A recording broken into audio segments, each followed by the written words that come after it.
Ooh. I hadn't been to this little lobby yet. You can get furniture. Hey, anonymous. Enjoy your madrinas. There's articles. Aw, little pictures of cats. That's nice. Do I have a cat? Does a cat live here?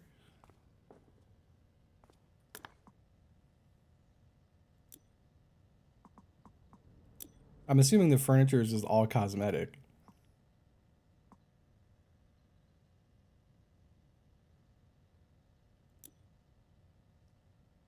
Got outfits and stuff.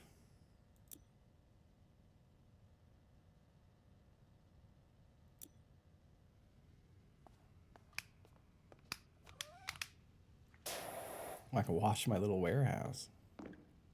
Look at this. What the hell? A whole metagame I didn't know about.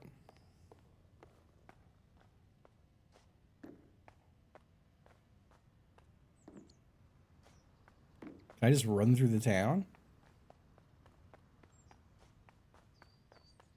I've power washed a very long time ago when I lived in New York. We had a pretty shitty power washer that wasn't very good. Oh, it does block you.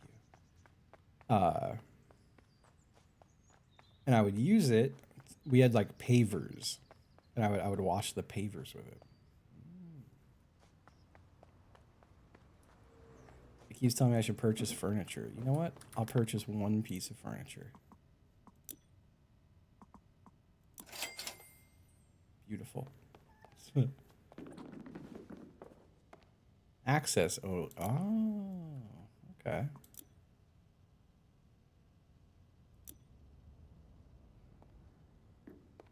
Oh, and the rugs downstairs then, huh? Look at my fucking beautiful rug. Oh god, it's dirty.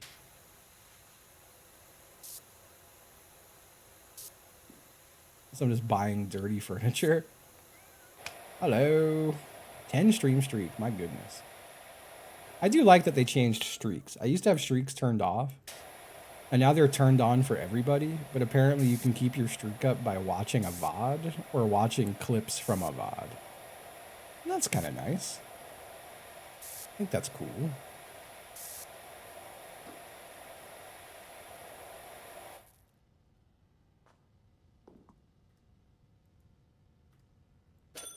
There we go. My beautiful clean rug. Oh, now I could put it. Bam. Look at that. I heard a cat meow. Do I have a cat? I have a cat. Oh my god, you can pet it. That's wonderful news. There's another cat. Oh my god, there's 3 cats. They really thought of everything with this game. They thought of everything. Muckingham. So that's where I get my jobs, maybe? Well, and that puts me in the next job. Okay. Let's go clean this house.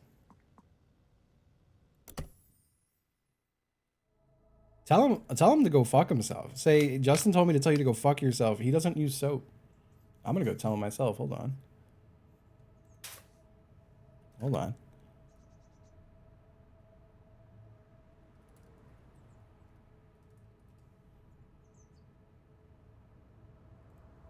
Time, which is actually money. Hold on. Why'd that?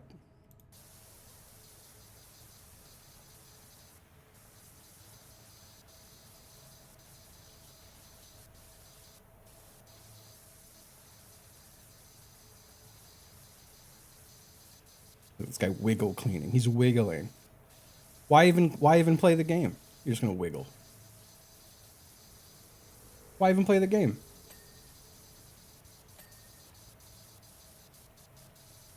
It's not how you power wash.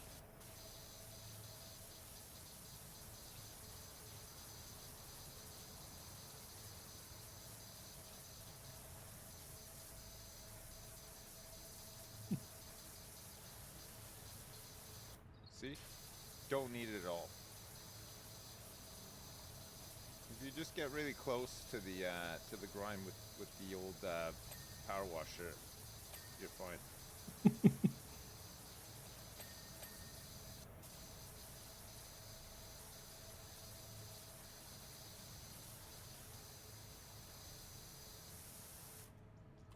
I think the hinges are done already.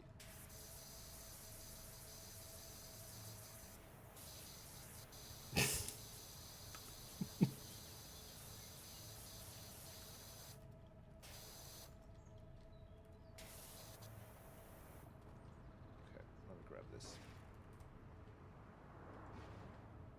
There we go.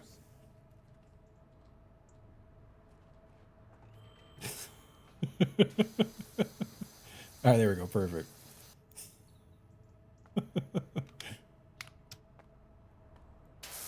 There we go.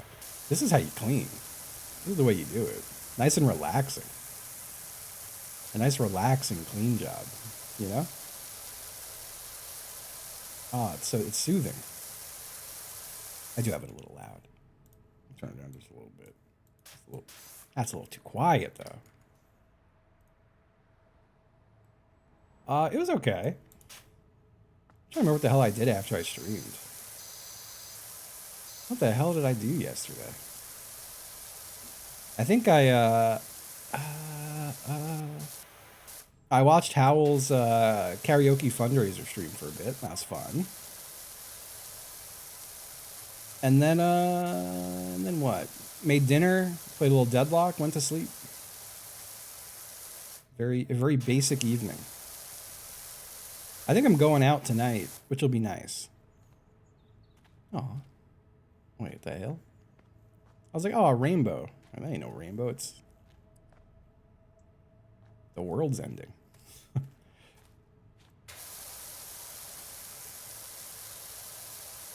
Yeah, it's chemtrails. Yeah, I had a pretty nice night, I would say, and I think I'm going out tonight. I gotta see what's up with that. I've been much more social lately, which is nice.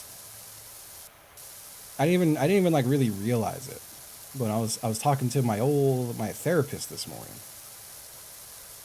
and I was kind of catching her up on the last 3 weeks, and she was like, "You went out a lot." I was like, "Hey, you know, I've been going out a lot. It's nice." I got plans this weekend too. It'll be nice also. I got some friends meeting up at a friend of mine owns a restaurant that I really like a lot. And sometimes on they're closed on Sundays, but he'll just like have little get-togethers. I'm gonna go to a little get-together. That'll be cool. Hang out and play some board games. Yeah, it'll be nice.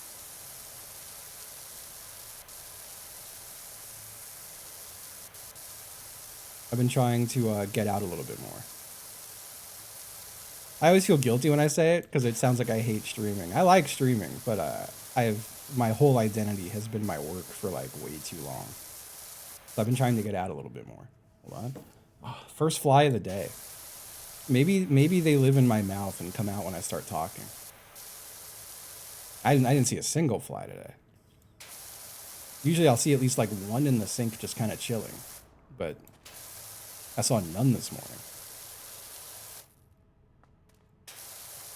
I have to assume they're just like dying off. There's nowhere for them to be nesting, at least in my house. The whole place has been essentially power washed. Although I will say, and I have to take a look at this closer, I don't really go in my living room. Like, I just don't use my living room, really. It looked like there were a couple wet spots on the ceiling. And if the roof is leaking again, I'm going to be so sad. I've already replaced my roof. Like a couple years ago because a fucking tree fell on it. It really is a mega cursed house.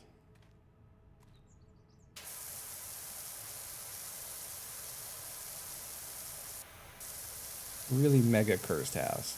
Owning a house, like, it's nice to not pay rent, don't get me wrong. I feel bad when I complain about it because I feel like renters are like, go fuck yourself. Owning a house fucking sucks. If rent was like a fair thing in this country, I would rent in a heartbeat, you know? Yeah, I love the Larry Arms. Cool band. You know the dude from Lawrence Arms was also the guy who was behind the Nihilist Arby's Twitter account? That funny ass guy. But yeah, no, I like Lawrence Arms. I never got like hugely into them, but I'm about it. It's fucking fest weekend right now, and I'm sad I'm not there. The only good thing about Florida is the fest in Gainesville. Didn't know that. Yeah, it's like my favorite fun fact about the band the Lawrence Arms.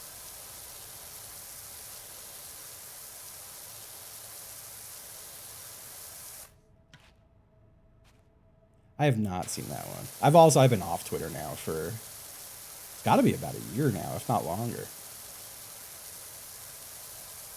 So I'm not up to date on any Twitter stuff.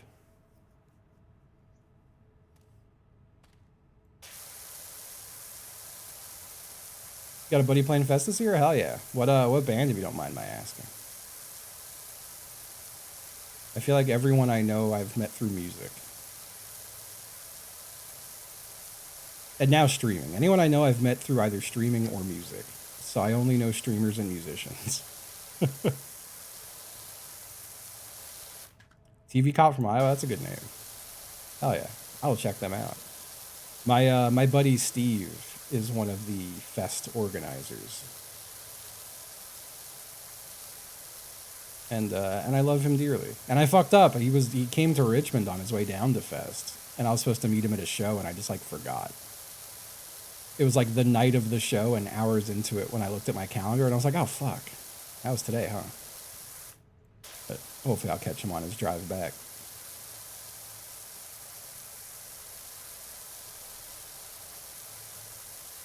God, I've made that drive so many times to Fest. I live in Virginia now, so it wouldn't be as bad. It would be like a 10-hour drive from here. But I used to make that drive from Long Island. It would be like a 17-hour drive. And I would do it in one shot. I can't hang like that anymore. I used to be able to when I was younger, but my body can't do that shit anymore.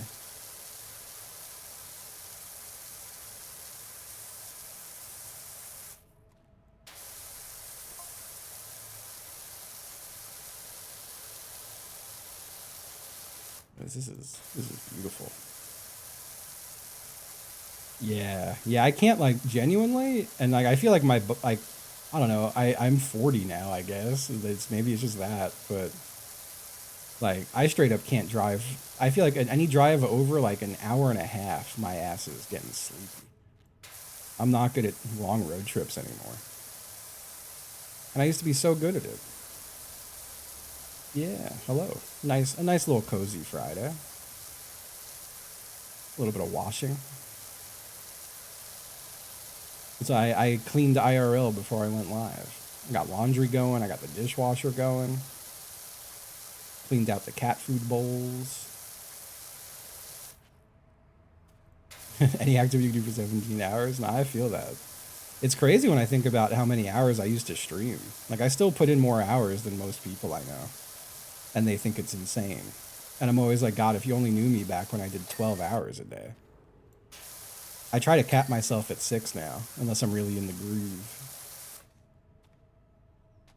Oh, absolutely. I feel like I can't... It doesn't matter what time I go to bed.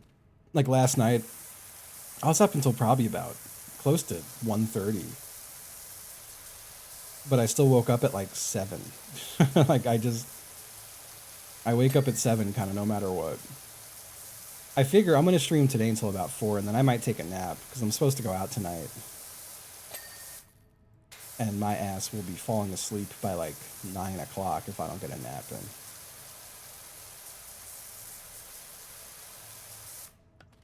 Hello.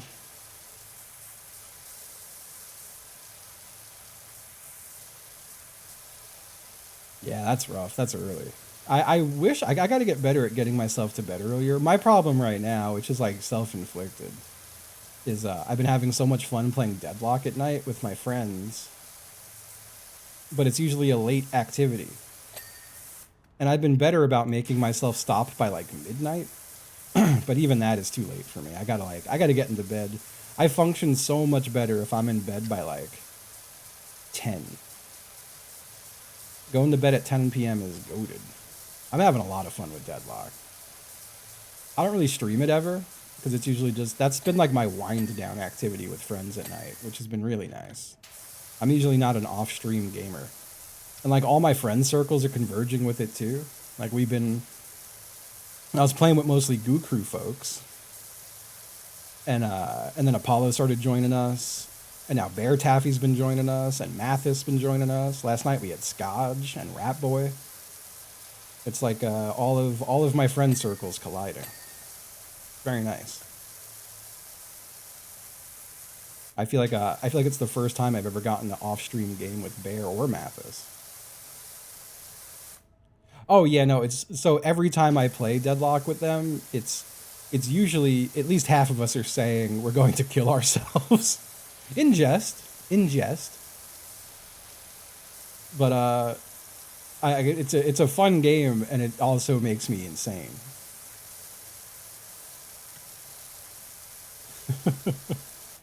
I need to like try more people in Deadlock. For a while there, I was only playing 7 when I came back to it. Now I've been playing Haze like every single game. That's where last night I had a bad fucking game because I didn't get Haze for the first time in like a month. And I had to play 7 again, but 7 got a little nerfed. It was not a good game. Like I'll play Haze and drop like 20, 30 kills in a game. And then I switched to 7 and I went like 1-10-2 or fucking something really embarrassingly bad.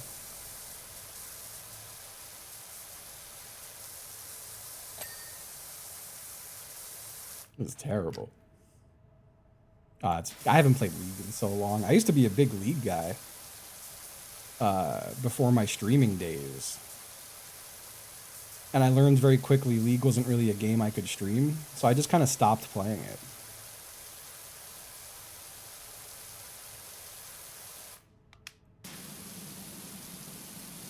There's been a few games like that for me. Like I was a big MMO sicko. I hear Viper is really fun. I think Scott was telling me that he started playing Viper and really like. Is Viper like the lizard? The lizard who skitter around? I want to play what's her name, Vampire Girl, who seems OP as fuck, and every time I see her in a game I get mad.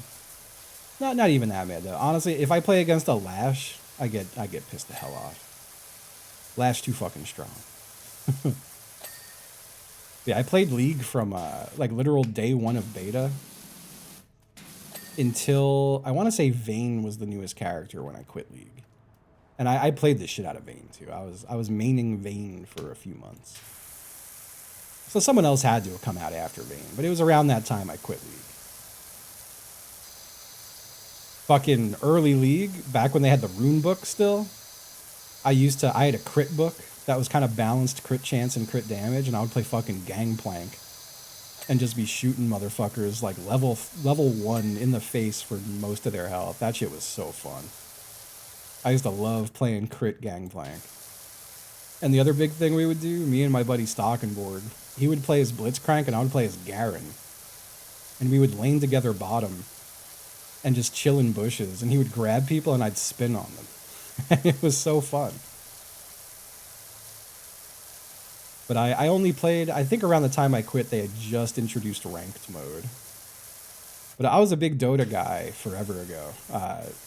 I never really played Dota 2, but I had to have put thousands of hours into Dota All-Stars on Warcraft 3. Like just a disgusting amount of Dota All-Stars.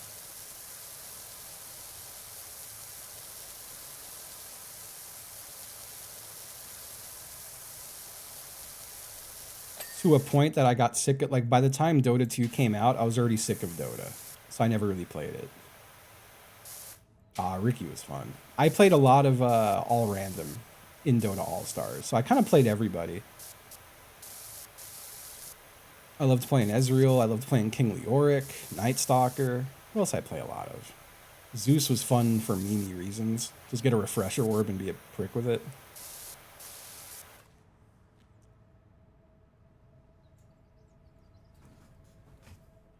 Yeah, Didactyl. I used to play, like I think I've played all of those TDs. I have to look. I know a lot of the tower defense games went on to the StarCraft arcade.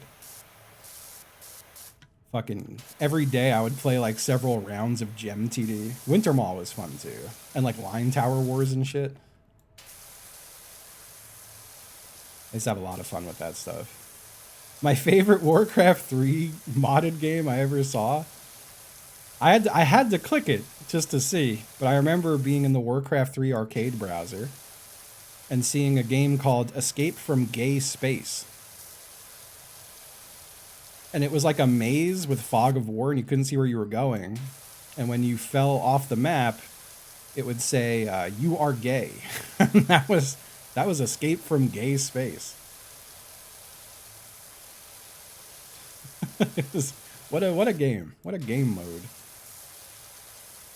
Also, y'all remember that people would like look at porno on Warcraft 3 and StarCraft? Where the mini, like the map icon art would just be of like a naked lady. And it would just be a lobby full of people who were like, oh, I'm jacking off right now. That shit is so funny. Incredible.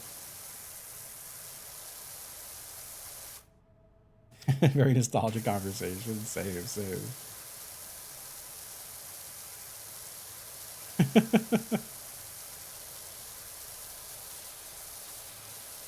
Oh, I love playing. I love it. Hello. Yeah, I was like a big StarCraft guy, but that was a game that I could not, unless I played it every day, I was garbage at it. It's like GeoGuessr. If I don't play GeoGuessr every day, I become so bad at GeoGuessr.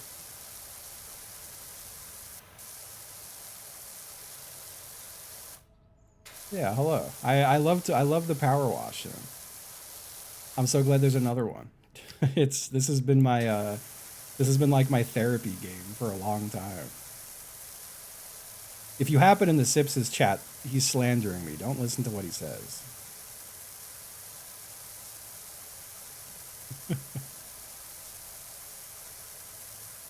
I was not a Diablo guy. I would have been. It was funny. Me and my buddy Jason, when I was really young, like whenever Diablo 2 came out, I don't know what year that was, but if I had to guess, it was probably like 95 or like 90. No, it's probably like 98 or 99. Whenever it was, I bought it with my friend, and the idea was one of us would play it, and then the other one would get to take it after the first one finished.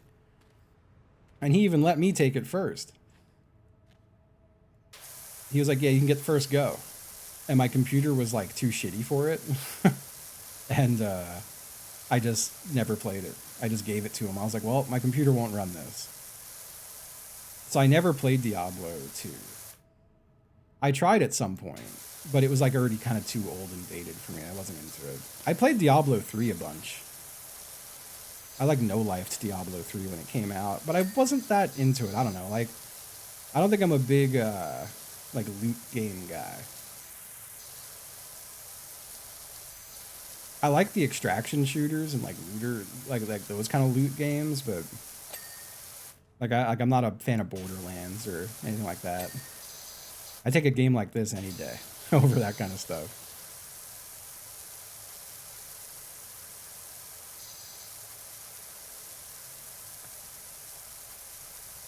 I only know the Butcher because one of the friends' Discords I'm in has stickers of the Butcher.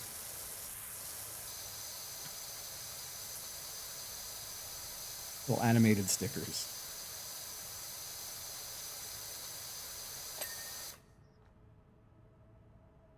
No, so I did play WoW a lot, but like when it came out. I played WoW like day one of release. Up until like a few months after release. I think I played for just a couple months. And then I played again at the tail end of Lich King before Cataclysm came out. And I did run, I would do ICC pugs. So I did ICC 10 and 25, but that was like towards the end of Lich King. I did do Molten Core and stuff in the original WoW run. And like a Nixia, I want to say.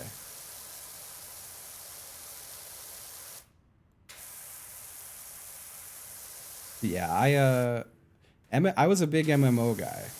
And then when I started streaming full time, I was like, people don't watch me play MMOs. I just stopped playing MMOs. Probably for the best.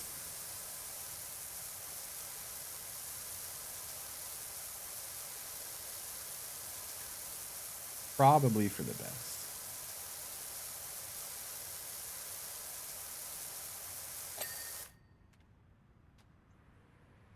Country Internet when WoW came out. That's fair. That's fair. So I was an Ultima Online guy, but I also had like really early cable internet access in New York.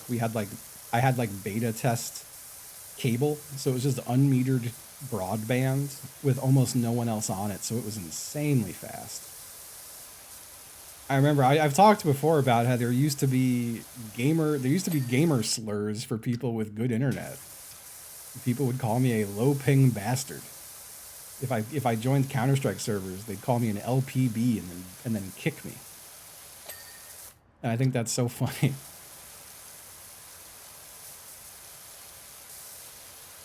Yep. I would get people flipping out at me for having low ping.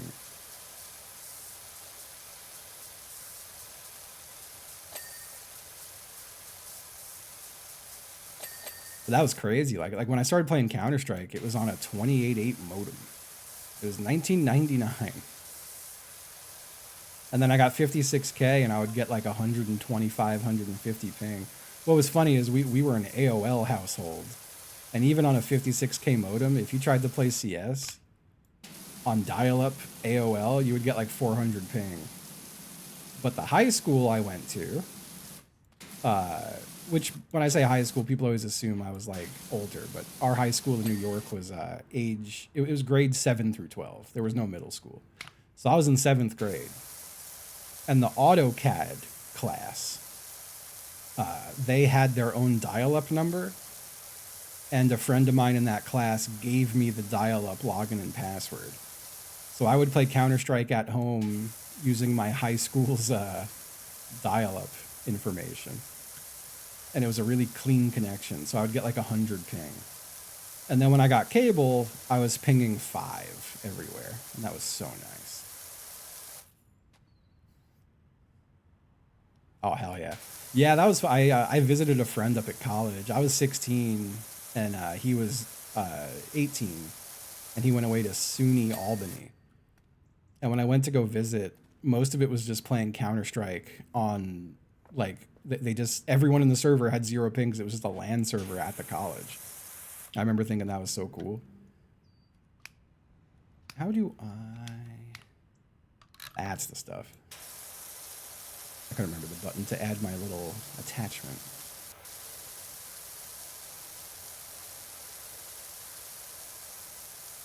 Yeah, that was fun. That was actually just a quick recap of visiting my friend at Albany. And again, I'm 16 years old. I went up there because my grandma had to go somewhere near Albany. I can't remember where. But she agreed to just drop me off at my friend's college. And I think it was the last night I was there, they threw like a little dorm party in there. It was like a little quad. It was not very big. And RAs came to break it up, and they were like, "Who's this kid?" And I was like, "I go to college here." And they were like, "No, you don't." And then they asked for my ID, and I didn't give it to them. And they were like, "We're calling campus security." And then I got hidden in someone else's dorm room who I didn't know. And they had me play NHL 98 with them, but every time you got scored on, you had to take a shot of Captain Morgan. And my ass blacked out drunk. And then I woke up to my grandma calling me that she was there to pick me up, but I didn't even know where I was. And I couldn't find my friend's dorm room, which is like where my bag and all my clothes and everything were. And I eventually found the room and just like pounded on the door for like 40 minutes until someone woke up and let me in to get my stuff.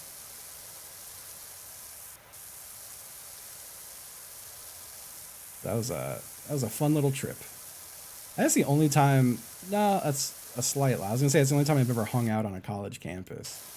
But when I was playing in a band, we played at a few college campuses. But it's the only college experience I have. is getting hammered at SUNY Albany at 16. And then my band played at we played a show at SUNY Purchase, which upon arriving we realized it was just in someone's dorm room. And we got halfway through like one song before the police showed up and kicked us out for noise.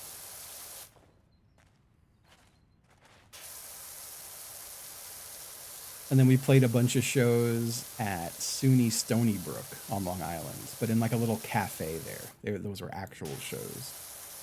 They're weird shows too. Not a very like punk and hardcore band heavy campus, so there wouldn't be a lot of people watching us.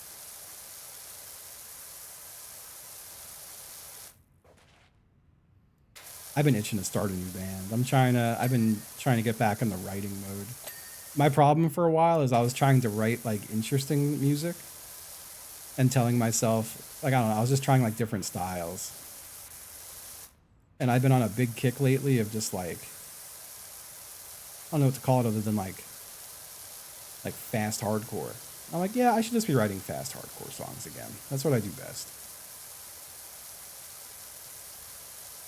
I would love to get a band going again.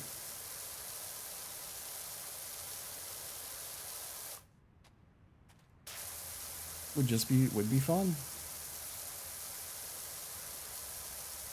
My eternal problem will be though that I will need to find an inhumanly fast drummer. And those are hard to come by.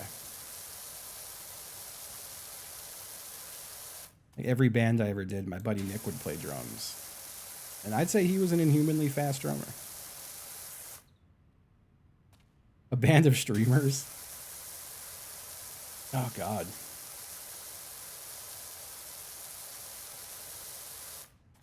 You know who would do vocals? Tom Walker doing his goblin voice. Tom Walker goblin voice is just like hardcore band singer. I think it was fucking Super Jazz who told me that. He was like, go watch this clip of Tom. And I was like, oh my God, he's singing for a hardcore band. I don't know. I'm not sure how many Twitch musicians I know. I know a lot of good singers, but I don't think I really know a whole lot of, I don't think I really know a whole lot of musicians. Hey, thank you, Anonymous. Enjoy the Madrinas. There's Howl. Howl's like a real musician, though. Howl's actually like talented.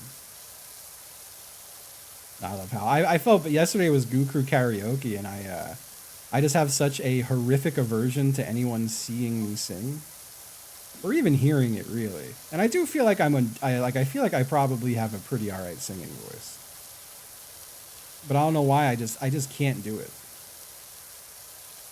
I fully intended on joining the call to do a song, and I just got frozen and watched instead.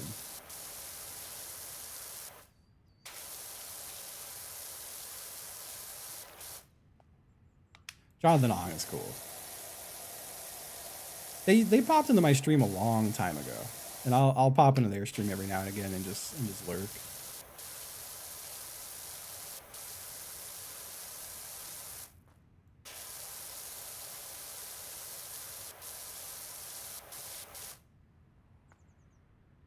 Just do a silly voice like Libby did. Libby's I can't remember the name of the song, but the Crumb song.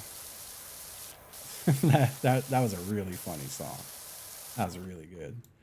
That's my thing. I didn't have any like funny songs to do, and I'm like, I'd feel weird just doing an actual song.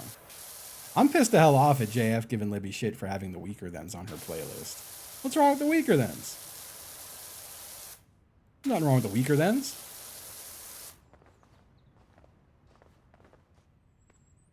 Nothing wrong with the goddamn Weaker Thens.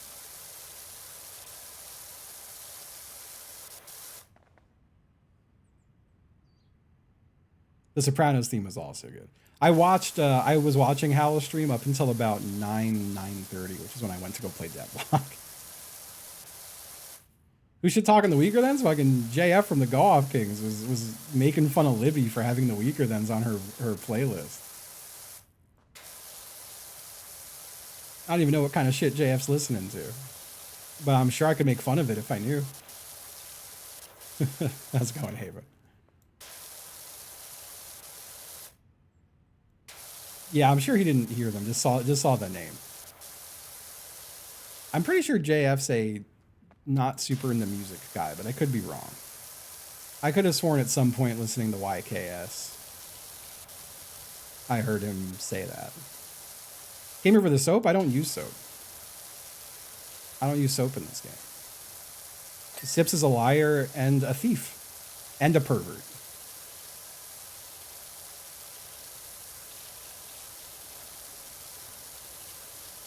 He's all those things.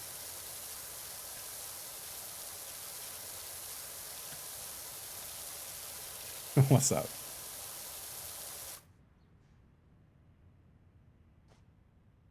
You know, I remember very specifically an episode of YKS forever ago. DB was talking about going to see Pedro the Lion. And I want to say JF kept calling him Pedo the Lion. And, but I remember thinking that was funny. I like JF. He makes me laugh.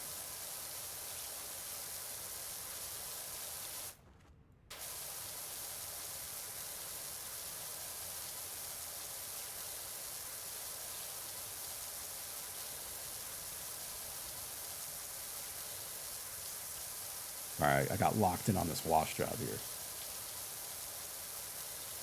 Oh, wow.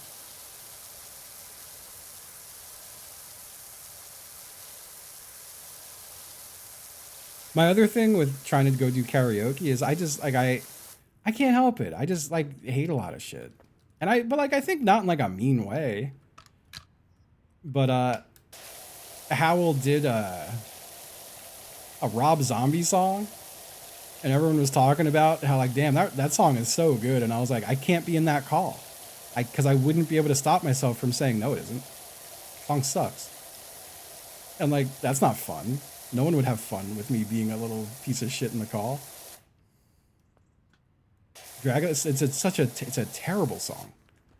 It's like an embarrassingly bad song.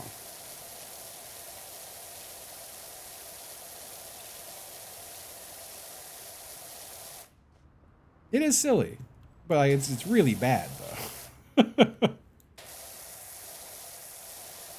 I am definitely a noted Rob Zombie hater though. I went to an Ozfest when I was younger, and White Zombie played. And my only lasting memory about that was the guy sitting in front of me with a "Thank God I'm White" tattoo across his back. And I think that's just my lasting impression of the band White Zombie.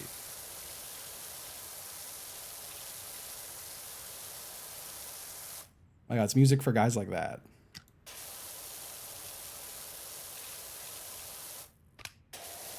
He was also very short. He was like really short. And that made me laugh. I was a child. I think I was like 14 years old, maybe 15. Yeah, I sat behind a senator. I haven't kept up like super closely with the news, but as I understand it, there's some guy running for a Democratic office with a straight up Nazi tattoo who's trying to be like, I didn't know. I just thought it was a cool skull.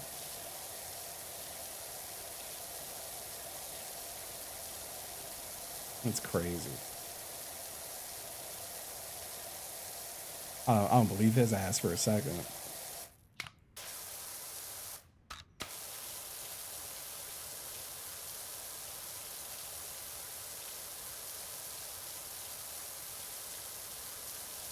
Not for a damn second. Hey, Peach. Sorry for the the psychic damage. Yeah, I saw that. They were a prison guard at fucking Abu Ghraib. Yeah, I don't know about all that, bud.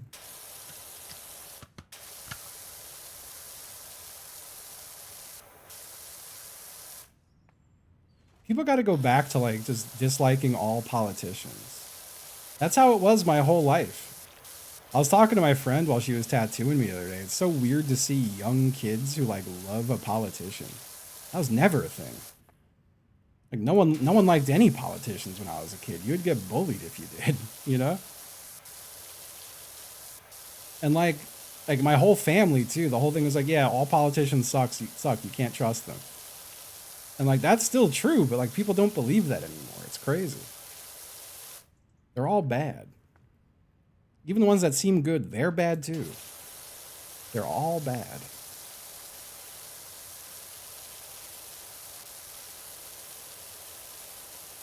I didn't love Dan Quayle. I was more of a Newt Gingrich head as a child.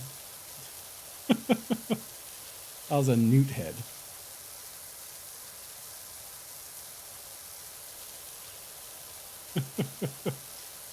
I had the only time I ever really like, there was a small window of time when I became like voting age where like me and everyone I know hated George Bush and Howard Dean was my guy. I was like, I like this guy. He's got fire. And then he like yelled a little weird and got fucking assassinated.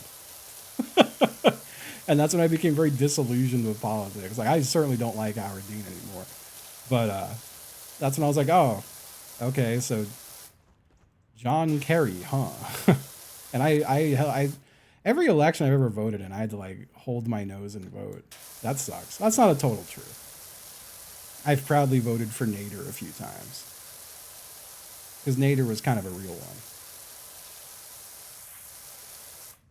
But I knew his ass wasn't going to win. I was just trying to help him get more funding.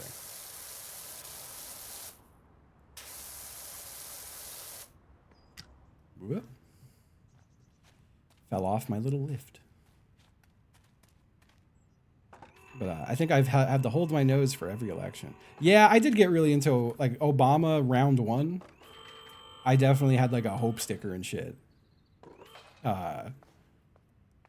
And then I think Occupy Wall Street blackened my soul permanently.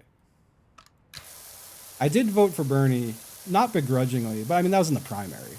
I didn't get to actually vote from an election. Plus, fuck Bernie right now. Bernie's ass is disappointing. He was already disappointing with being unable to say the word genocide, and now he's fucking giving Trump props. He can go fuck himself. Fuck Bernie. There should be no celebrity politicians. Idolizing those people is such a mistake, because they'll all let you down.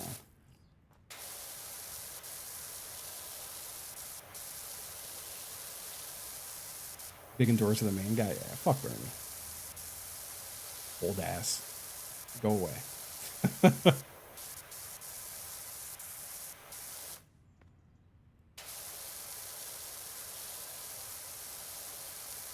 Fucking Zoran even going on about how Cuba's a dictatorship. Shut up, man.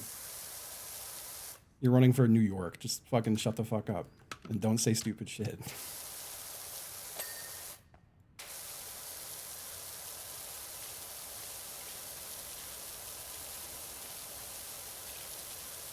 And don't get me wrong, lesser of evils for sure. But people treat the guy like he's like Mao too. It's just not true.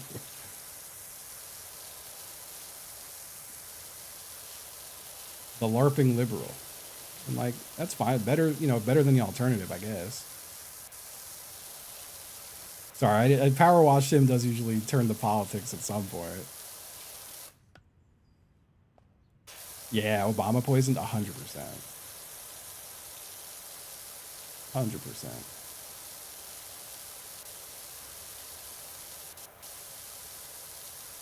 Yo, what's up, Corey? The maps seem a little dynamic now, which is nice. Like I was cleaning something yesterday, and when I finished it, it opened a new part of it, and that was nice. I was also having to interact with stuff, like I had to lift a toilet seat to clean the inside of a toilet. They didn't have that in the first one. You couldn't open and clean a toilet in the first one. And you also have like a little office now that you could decorate, which is nice. I like to decorate a little office.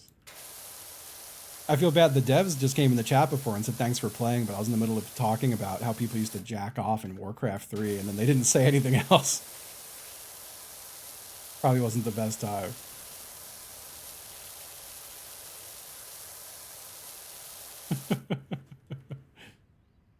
Too busy booting up Warcraft 3. Huh?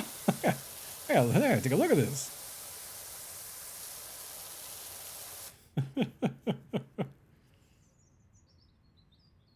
Oh, God. Yeah, no, I do feel pretty cynical about politics, if that wasn't apparent.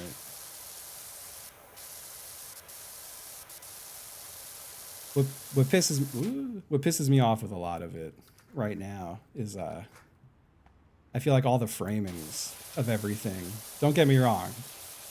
Absolutely hate the current administration. Not a fan. But not to be epic fucking leftist streamer. The problem is capitalism. The mask is off now, but it's still the same bullshit. Just worse. But like no one wants to say it. No one in any position of power will say that. They'll be like, no, it's just evil, Trump. He's just evil. It's like, well, yeah, I guess, but like the problem is capitalism. He's a capitalist. So are the rest of them.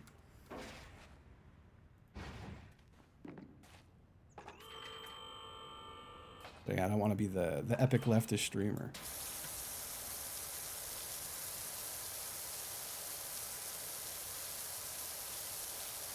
And the problem is kings. Oh, my mistake.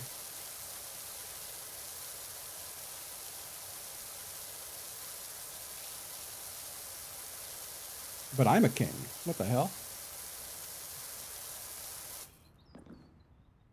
For the Hassan replacement. Yeah, I'm gonna be the new Hassan. I'm gonna tase my cats. No, I'm playing. That whole thing's annoying just because like, you know, I'm not like the Hassan defender, but it's like so clearly just like right wingers going insane about it. So I'm inclined to defend him just out of principle of like, well, fuck y'all. And I also like don't know, and like I just don't really care. Like, I don't think he was doing it just because I know people who are friends with the guy, and they say very wholeheartedly that he wouldn't be about that. And like anytime I see anyone with like, well, I have proof, it's like, well, I don't believe you because you're like a bad faith weirdo, you know. I did see that. God, we really do live in weird fucking times. Cuomo is such a pervert, it's unreal. Like the grand master pervert.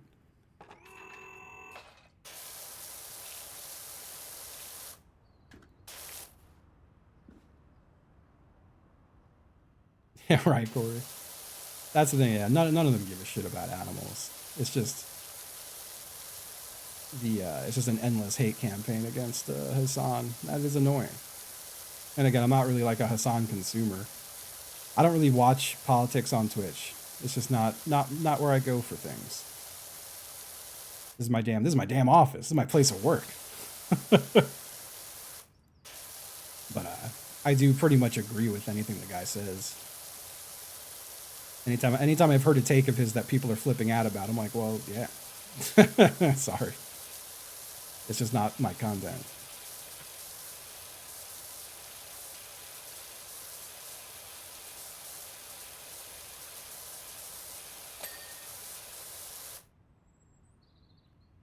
No, they had soap in the first one. I don't use the soap. I'm not a soap user. Like you could fill this thing with soap and it makes the cleaning faster. But in my mind, I'm like, that's just making the game go faster, and I don't want that. I don't want that. That's little silly harmless lies. It's so fun to lie. When lies don't hurt anybody, they're so fun. One of my favorite lies I've ever told repeatedly in person is when people used to ask me what the meaning is behind this tattoo, I would tell them that my grandfather died in a giant squid attack. And you would have no idea how many people believe that. So many people believe that.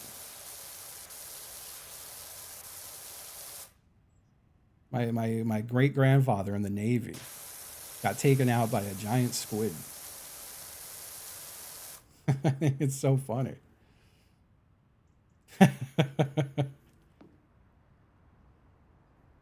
Sorry, I have to catch up on chat. I've been yapping.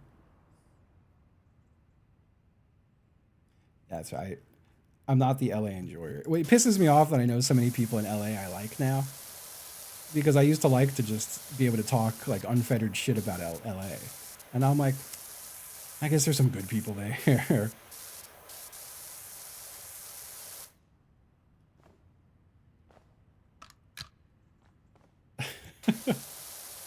Yeah.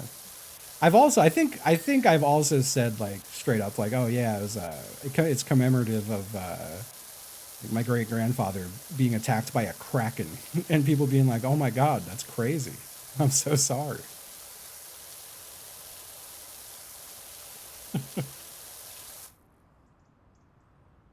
I love that area. Yeah, no, pretty much. I'm struggling to think if any of my tattoos have meaning. I don't think they do. Almost every tattoo I have, I decided on as soon as I sat down to get the tattoo. I do like that pretty much every tattoo I have was done by a friend, except for like 3 of them. I think if anything, that's the meaning behind them is, my friend did this. Doesn't it look nice? You know? Ever regret a tattoo? Only one. And it's just filler. So it's nothing crazy, but all this stardust in here is just like so blown out and poorly done. I wish I didn't have the stardust. I hate the way it looks. But that's it. That's my only. And like, it's not like I hate it. I just feel like it doesn't look good. I think it's my only tattoo that doesn't look good. But it's filler, so it doesn't really matter too much. I would have rather had other filler though. It's all blown out too. Like none of my tattoo lines are blown out except for all that stardust.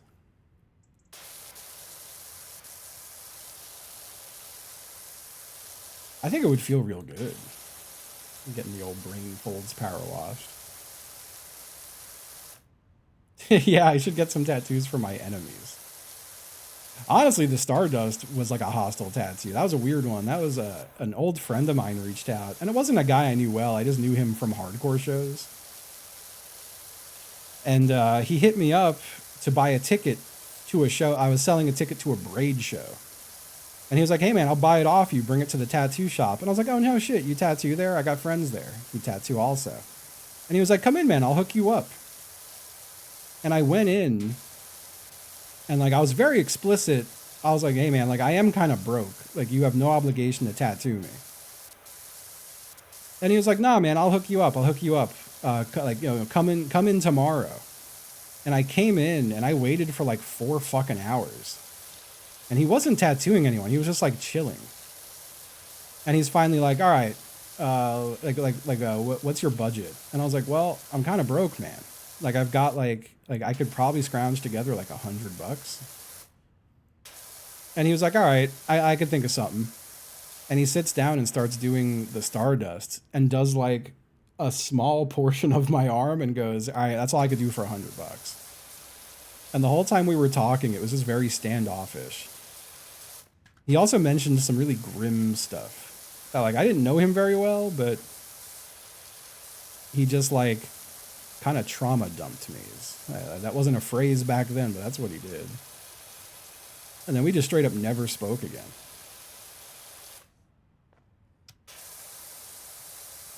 But like, without getting into details, he told me very detailed about like watching a friend die. And I was like, this is the weirdest tattoo conversation I've ever had.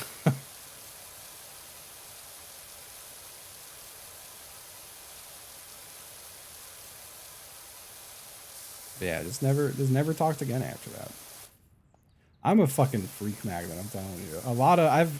I've got countless stories of just like odd, uncomfortable things happening to me. You know? Just and a bottomless pit. It was so funny once. I was going to a bar with my friend Ashley. I'm still living on Long Island. We're going to a bar for her birthday. And as we're in the parking lot, some guy threw himself in front of my moving car. And he was crying and being like, just fucking run me over and kill me. And then his friends collected him and they were like, he's shit-faced and just like really depressed. And then her reaction was, holy shit, you really are a magnet for fucked up shit, huh? And I was like, yes, I don't fib. There's no lying here. This shit just happens to me all the fucking time. God. I did hit him with my car, just not very hard, because we were in a parking lot at least. Fucking, my band played at the Knitting Factory in Brooklyn. And while I'm standing outside smoking a cigarette, talking to some people, what I'm assuming was an unhoused guy walked up to me and just looks me in the eyes and goes, what am I going to do, man? And then started crying. And I gave him a hug and a cigarette. But afterwards, my friends were like, bro, why is it always you? And I was like, I don't know, man. I don't know. It's always me, though. I am always the one approached in uncomfortable situations. It's the aura. We've got the friendly aura.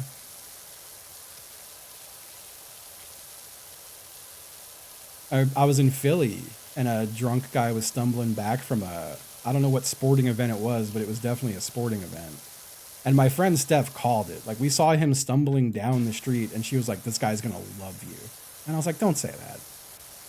And when he passed us, he like gave me a really big drunk hug and like licked my cheek and sweat all over it. It was disgusting. And I was like, come on, man. And he was like, you're not gonna do anything. You're a big old teddy bear. And I was like, what the fuck, man? This sucks.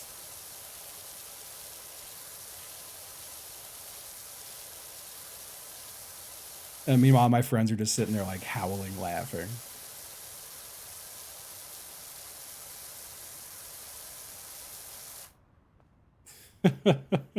Fuck the birds. My word.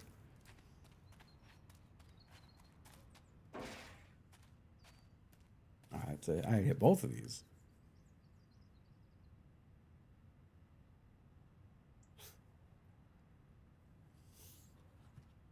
Yeah, I mean, what am I gonna do? I'm not gonna. I feel like in any of those scenarios, it's like unless I'm in physical danger, I'm not gonna like. I don't want to like hurt somebody. I'll say like fuck off, but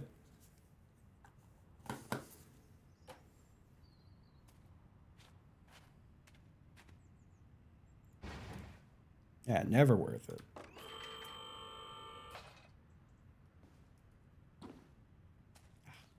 I travel with the whole gang. Yeah, yeah.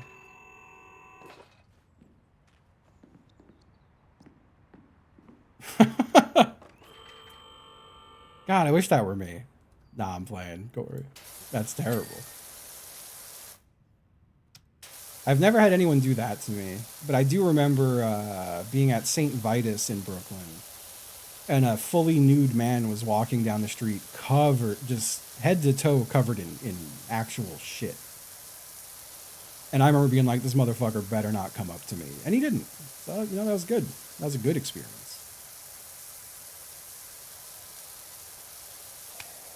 It was the scat man. Yeah, yeah.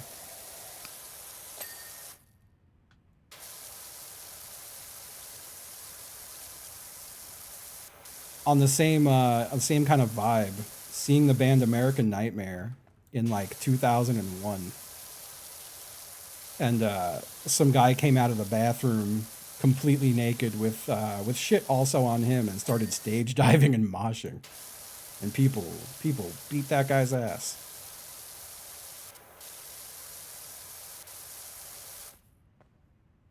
People were not into that.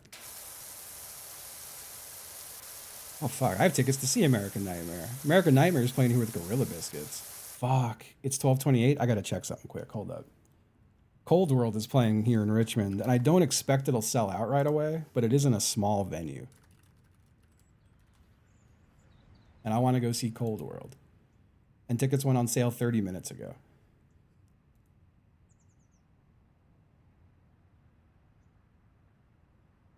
They're not sold out. Did I just buy a ticket? It's the day before American Nightmare. I don't think it'll sell out right away. I need to buy a ticket right now. They're also like $40 after fees. That sucks. Would be cool to see Cold World though. Would be cool.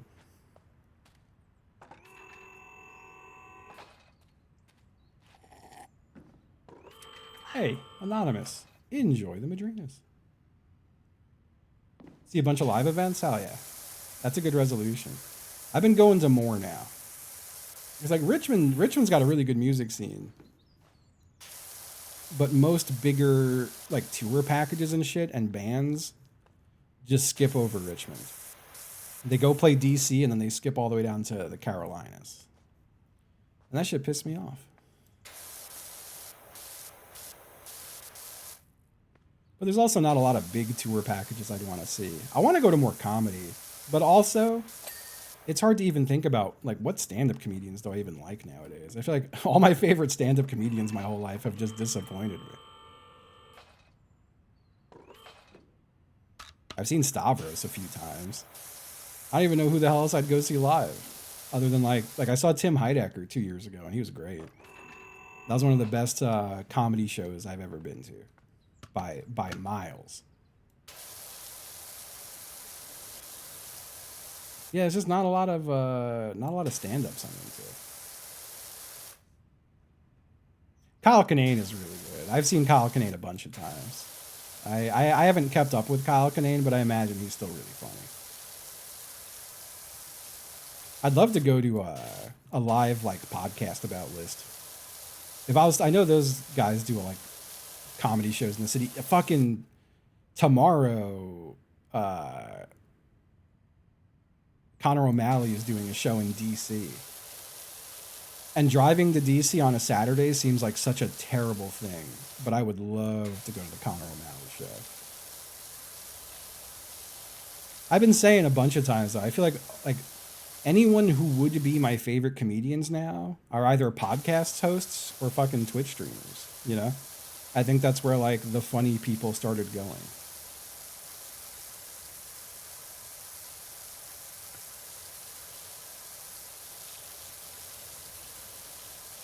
And like that's still cool. Eating an enormous sandwich, I love that. I saw Kyle Kinane. I heard of him for the first time because he did stand-up at Fest. It might have also been around 2011. It was like a Fest a long time ago. But I thought his set was great. And I've seen him a few times since. I saw him at St. Vitus with, fuck. I can't remember the guy's name. It was Shane something. He had long hair and he had a really funny bit about Guy Fieri. Shane Torres, maybe? That was a funny fucking show. That was a good ass show.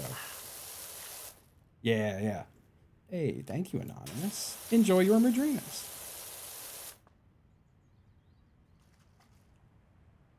Yeah, that was a really good show. Shane Torres and Kyle Kinane. That was a great show. And yeah, R.I.P. Vitus. I've been told that they are working on a new place. A friend of mine was one of the owners of Vitus, and I haven't talked to him in forever, but we still have a lot of mutual friends, and they said he was cooking something up. Breaks my heart though. That was like my favorite venue in New York by miles. I saw so many fucking cool shows there. And Conan's the damn goat. I used to stay up at night to watch Conan and then go to school tired.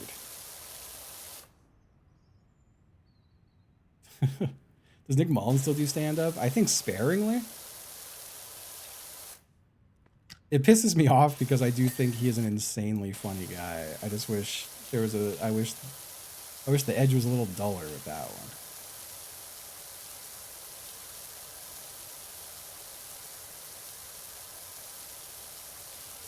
Marksman. I remember those Marksman Vitus shows, and it was like that was right before I got into Marked Men, I want to say. And I remember so many of my friends being like, "You're gonna be at the Marked Men show," and I was like, "I haven't really heard them." And then I heard them, and I was like, "Fuck, I should have gone to their shows."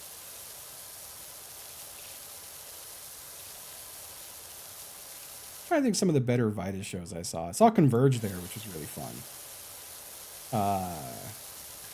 Saw Torch there on my birthday, and Steve Brooks gave me a big kiss. That was nice.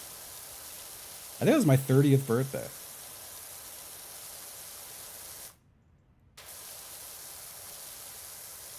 What else did I see at Vitus?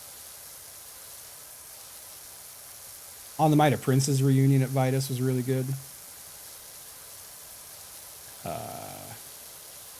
Suicide File with Panic. That was a fucking crazy one. And I remember feeling a little bad about that show because it was on their way to This Is Hardcore.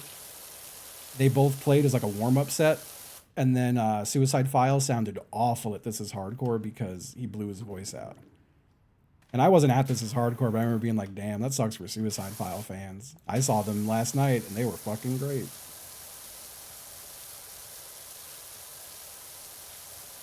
Cool bug statue plaque, whatever you call that. Cool bug thing. Yo, what's up, Crater City? Yeah, PowerWash Sim 2. PowerWash Evolved. Can I pick that up from here? Oh my god, I can. Let's get up here. Let's do this little terrace. Yeah. I never went to a This Is Hardcore. I always wanted to. Back when I was still wanting to do that kind of stuff, but it never worked out for me. And I was always like too broke.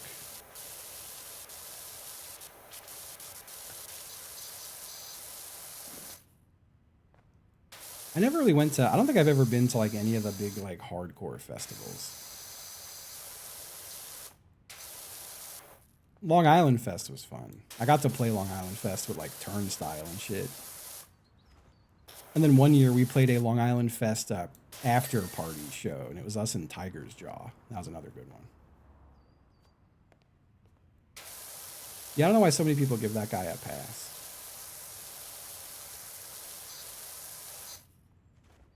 Yeah, music festivals. I'm just not a music festival guy anymore. Like aside from the fest in Gainesville, I wish I was at right now. But that's less that's like a show. Essentially, punks just like descend on Gainesville and take it over for the weekend. So the shows are spread across like 20 different venues. So it doesn't really feel like it's not as exhausting as an actual festival. The biggest festival I ever went to, I played, which was Harvest of Hope Fest in St. Augustine, Florida. And it was a mixed genres festival. So like we drove down with Bomb the Music Industry, but some of the headliners were like Wu-Tang Clan and KRS-One, and Girl Talk, and Bad Brains and Against Me, and Less Than Jake. Like it was such an odd lineup. Yo, what's up, Chris? I'm on it. I'm not going to say who exactly because I wouldn't want to like snitch on someone, but I think it's very funny that the first Harvest of Hope, someone in Bomb the Music Industry, or it might have been someone in Weird the Union, I can't remember, but a friend of mine walked up to me with someone from Less Than Jake and goes, "Hey man, this is this guy's name from Less Than Jake." And I was like, "Oh shit, I love you guys." He's like, yeah. I hear you need to buy weed." And I was like, "Oh shit, I don't know, that's what this was." And then I bought weed from him.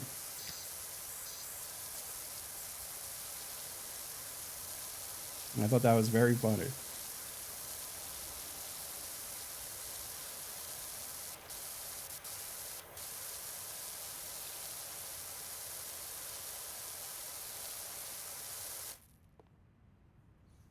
Oh, Bamboozle. In Asbury Park? That's fun. I never got to go to Bamboozle. I had a lot of friends who played it, but I never actually got to go to it. I played at Asbury Lanes twice. And that was cool. I'm glad I got to play at Asbury Lanes before they fucked up Asbury Lanes. Nice, Chris. Well done. Well done. It's weird. I feel whenever I remember this stuff, like whenever I get nostalgic on these kind of stories, I kind of forget that any of that happened. It feels like a lifetime ago. Like it doesn't feel like me. I feel like I'm remembering watching like a movie. Stone Pony? You know, I never got to Stone Pony. I was supposed to go to one of the like Bouncing Souls holiday shows there. And I don't remember what happened, but I couldn't go. Yeah, I never got to Stone Pony.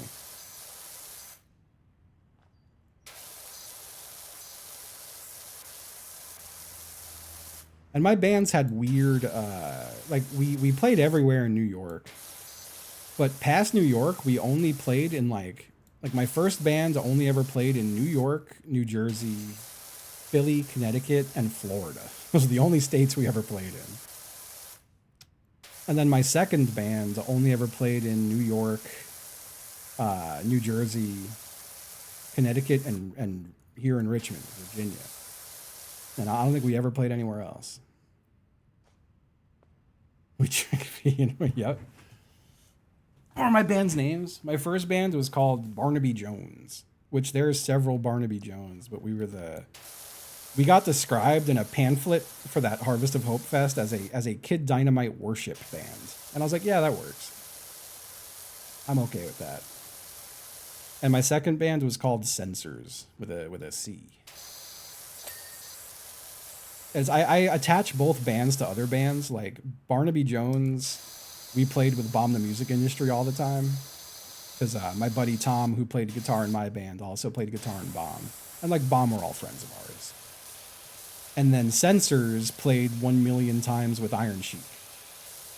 And we would play with Iron Sheik all the time. Wearing an Iron Sheik shirt right now.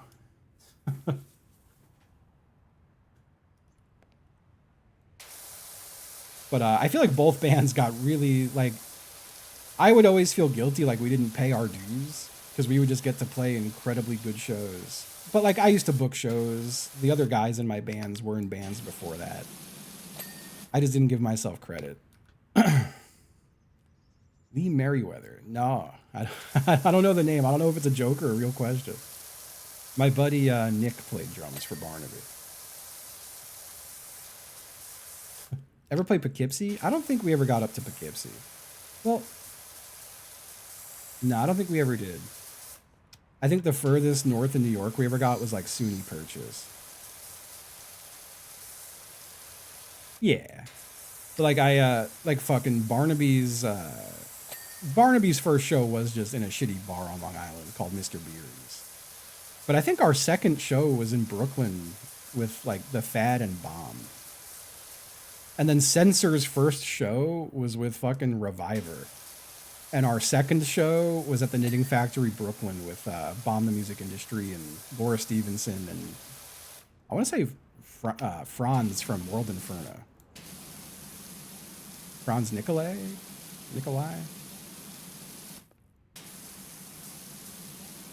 So we just got to skip straight to playing like great shows. But my first two times in the city I live in right now, Richmond, were with Censors playing Stay Sweet Fest, which is a really fucking good fest. It was like the Menzingers, Flatliners. Who else played Stay Sweet? Code Orange Kids, which was very funny.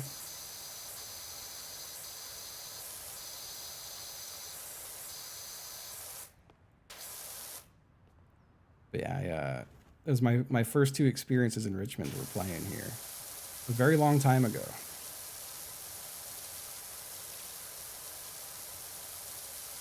Yeah, I haven't played in bands in fuck. It's got to be over a decade now. I think Censors broke up in like 2013, maybe 2012.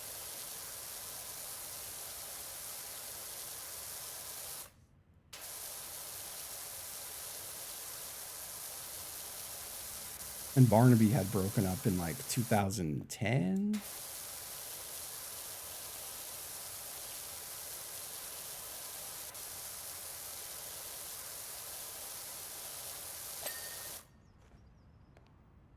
Barnaby was a fun band. That was I do miss playing music.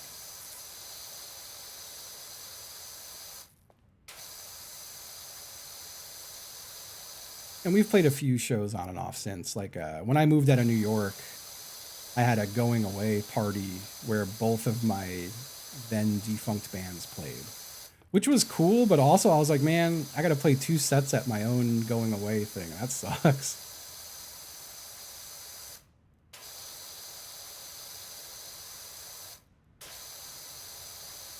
But it was fun.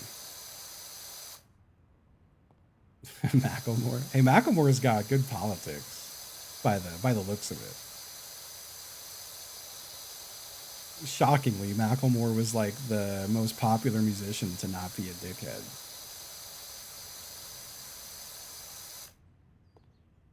Yeah, yeah.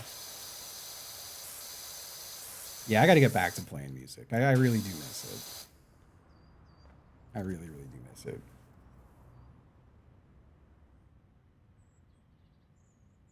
That's amazing, CTD. I love that. Yeah, no, there were a couple Barnaby Joneses. One was from Richmond, and we had MySpace beef with them. They would talk shit, and then we would also talk shit. And they were like a metalcore band. And then there was also a Barnaby Jones from Toronto who sounded like 311.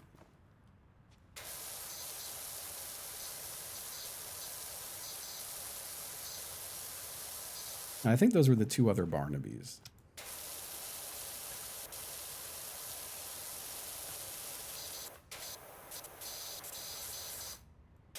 Yeah, yeah, much better than us. We were definitely better than the metalcore band. And we were also first.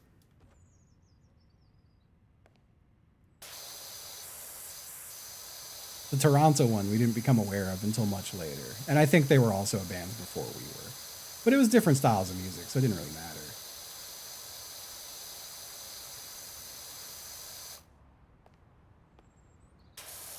Yeah, those are the only bands I had that ever actually like played shows. I still think one of the best band ideas I had was a hardcore band called Not Cops. But we would all wear like Hawaiian t-shirts and have bad mustaches and shit. The joke being that we look like we're cops lying about not being cops. And it would have been so fun to start a show by saying, we're not cops. But that band never made it past a Facebook group chat.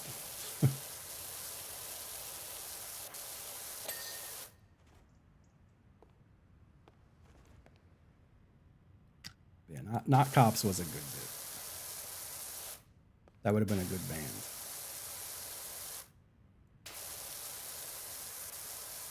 We also, for whatever reason, me and my buddy Dan, and Dan was the singer for Barnaby, way back when he used to book shows and so did I. But we said we had a band called Boner Phone, which like never was a band, like it wasn't a thing, but we would like put Boner Phone on flyers and stuff.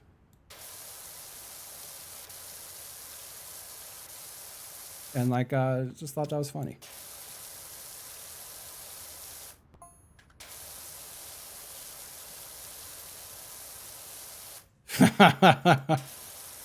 Oh, 311. God. What's really crazy about them is they're mixing rap and rock. Like, I didn't know you could do that.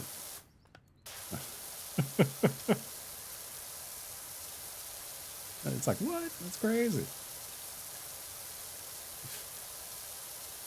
I got Stockholm syndromed into like almost enjoying 311 music. When we were driving to Harvest of Hope Fests with Bomb the Music Industry. It's like 10 of us in a little van. And I want to say their drummer, my buddy Mike, was like, oh, let's put on the 311 Day Live album. And it was like 12 hours long. It was the longest fucking live record ever conceived. And I remember by the end of it being like, oh, you know, 311's got some riffs. And I was like, no, don't say that. What the fuck?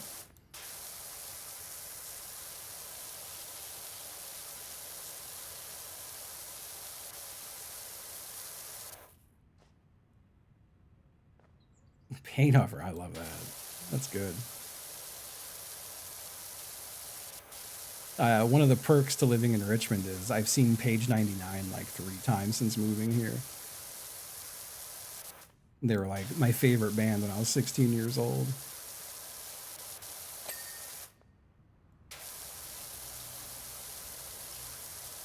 America deserved 311. That's just true.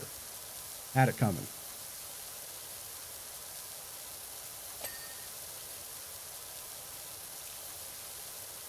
One of my favorite Twitch clips still is me being on Twitch Rivals playing Dota Auto Chess. And I was wearing an Investigate 311 hat that I got from Eric Andre's show. And the producers zoomed in on my hat, and one of the announcers goes, some people on the crew here really like Justin's hat. And the other announcer kind of stutters and goes, but because 9/11? And that's like the whole clip. It's a really good clip.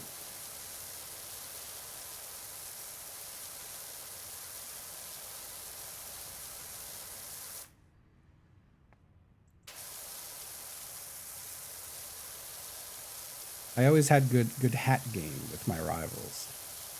I would either wear that hat or I had a pink visor that my buddy Steve got for me when he was traveling through Georgia in the town of Cumming. And it's just a pink visor that says Cumming on it.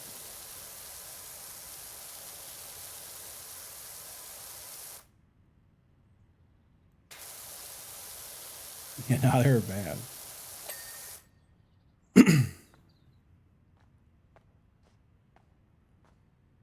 I thoroughly enjoyed the Eric Andre show.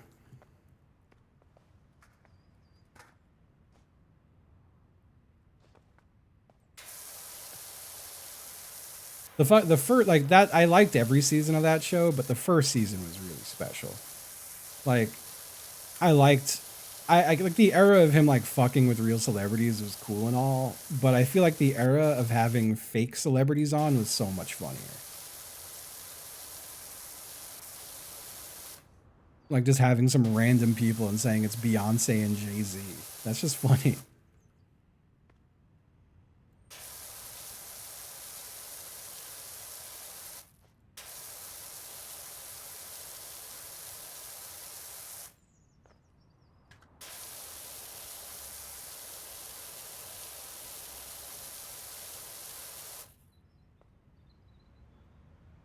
I feel like I'm floating. I'm not. I'm just really tall.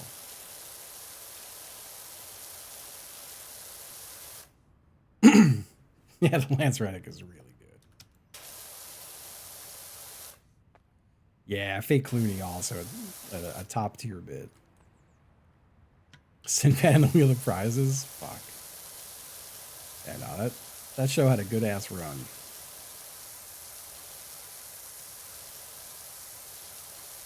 I hate that fucking Hannibal Buress became like the trolling landlord. That's not a heel turn I was expecting. But it was a disappointing one.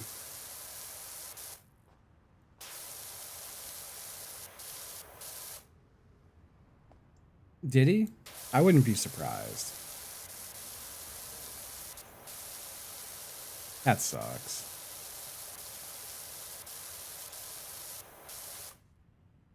That sucks so much.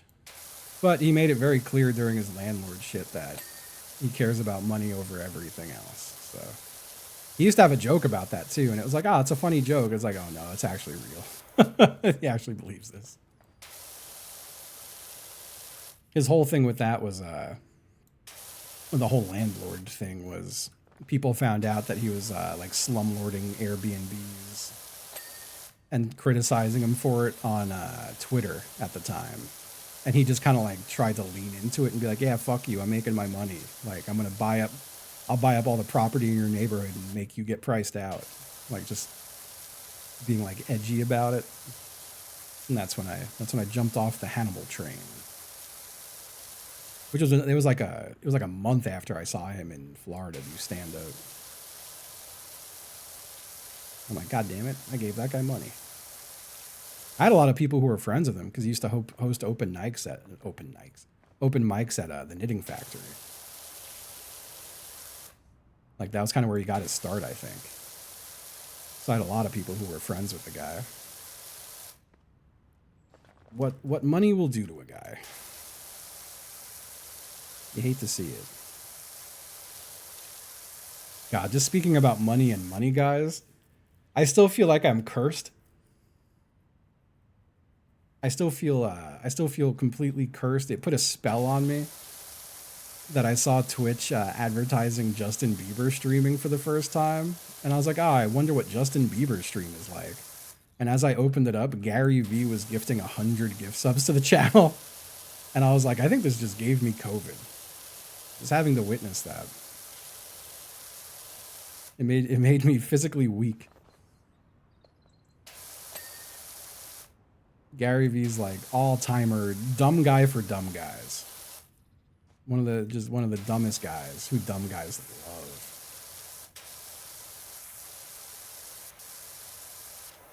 The hallmark of a dumb guy. If anyone ever tells you to check out Gary V, you could disregard every other opinion they have.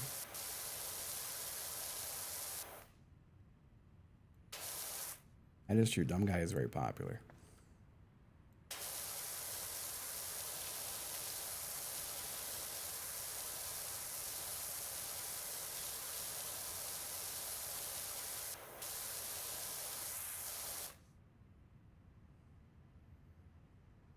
Yeah, I saw that. Bernie has been nothing but a disappointment since his original run. Now, we were saying earlier, I was like, not to be all political on Twitch, but I hate people turning politicians into celebrities and worshiping them because they do all suck. They all suck. They all suck, and they're all greedy. They're all in it for themselves. It's only going to make people disappointed and let down. People got to stop turning politicians into celebrities.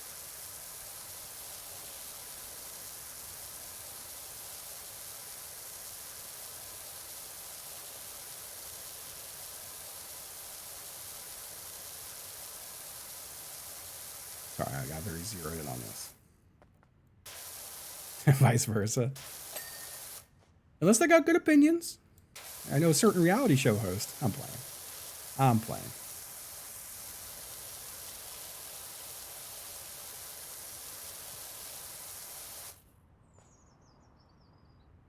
Now here, fucking that motherfucker already fucked up. I mentioned that earlier too. Like he couldn't help but like have to open his mouth about how like Cuba's a brutal dictatorship and stuff. And it's like, bro, shut the fuck up. You're running for mayor of New York. Shut the fuck up.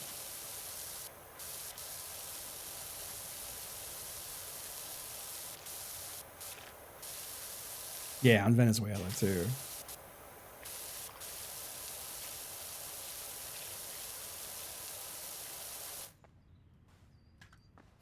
Publicly apologizing. God damn. To be living on clown world. You hate to see it. Got the Obama phone call. Yeah. God.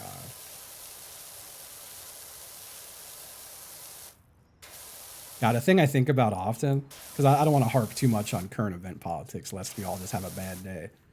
But it's so crazy to remember like all the old people in my life when I was in my teens being like, once you're older, once you're older and you have money, that's when you're going to become a conservative. Like it went so hard opposite.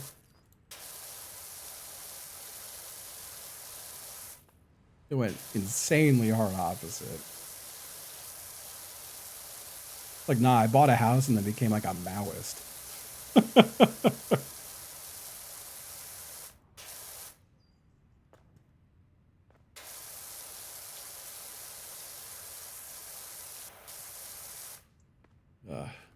Yeah, once you're older, you lose all that nasty empathy.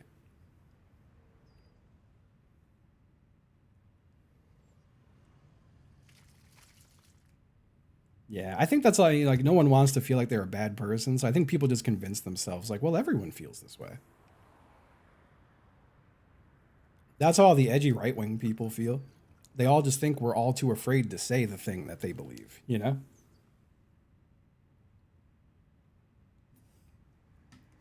They don't think it's a bad thing or abnormal or anything. They just think everyone's like, oh, everyone's just a pussy who won't say it. And that's so frustrating. So frustrating.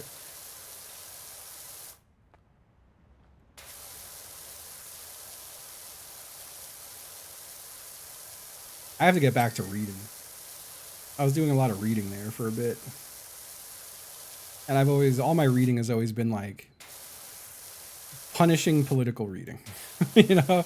That's why when people were like, you should get into reading, I'm like, I do. I fucking hate it. And it's because I was exclusively reading shit that made me pissed off. But also, it's interesting. It's interesting stuff. The big turning point book for me was fucking People's History of the United States when I was younger. I feel like that's like such a like a stereotypical answer, but it's a true one.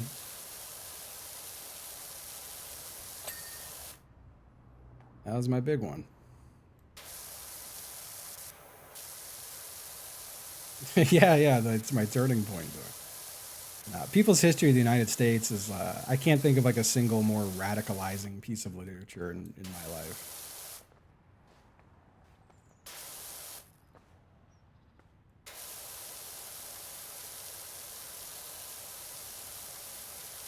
God, I felt bad. I was dating someone, and I decided during a very long road trip, I was like, you mind if I throw on like an ebook?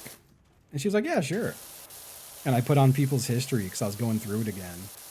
And after a few hours, she was like, you got to turn this off. Like, you just have to. I can't. And she was like, what are we supposed to do? Like, what do you do with this information? And I was like, oh, nothing. Sorry. Yeah, no, there's no answers. It's just bad. and I think I maybe gave her like permanent depression.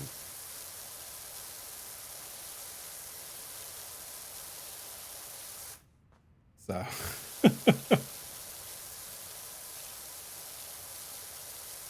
I joke sometimes, even though it's kind of grim, but my buddy Chris, who was the bassist in my band Barnaby, he was the guy who really like took me out of being a liberal, and like he was the first guy to talk to me about like Marx and shit. Long time ago. And he unfortunately passed away a couple years ago now. And I always say, this lucky motherfucker, he cursed me with all this knowledge and then he just dies. He doesn't have to deal with it. Ridiculous.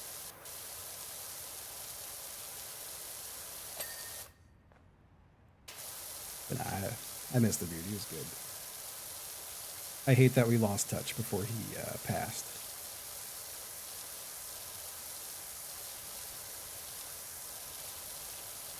He's ahead of the curve, though. It's crazy to think about him talking to me about that shit in like 2007. It's like I don't even know where he picked it up, other than through music, I guess.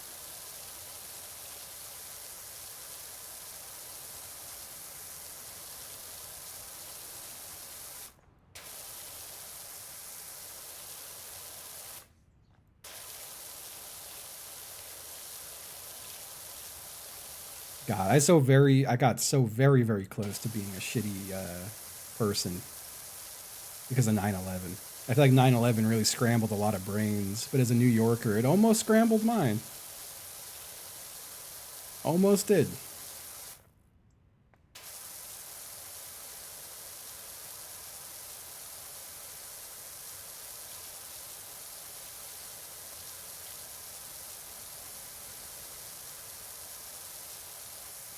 Could have been Pete Davidson. My word.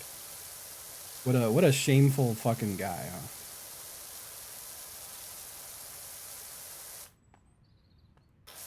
Yeah, so it's a relief. Honestly, the big thing that kept me from going too bad in any one direction, which is sad that this had to be what it was, but like I had a lot of like I had a very diverse friend group. And seeing how people like treated my Arab friends after that was insane. Just like the open season racism on kids from adults. It's fucking horrific. Absolutely horrific.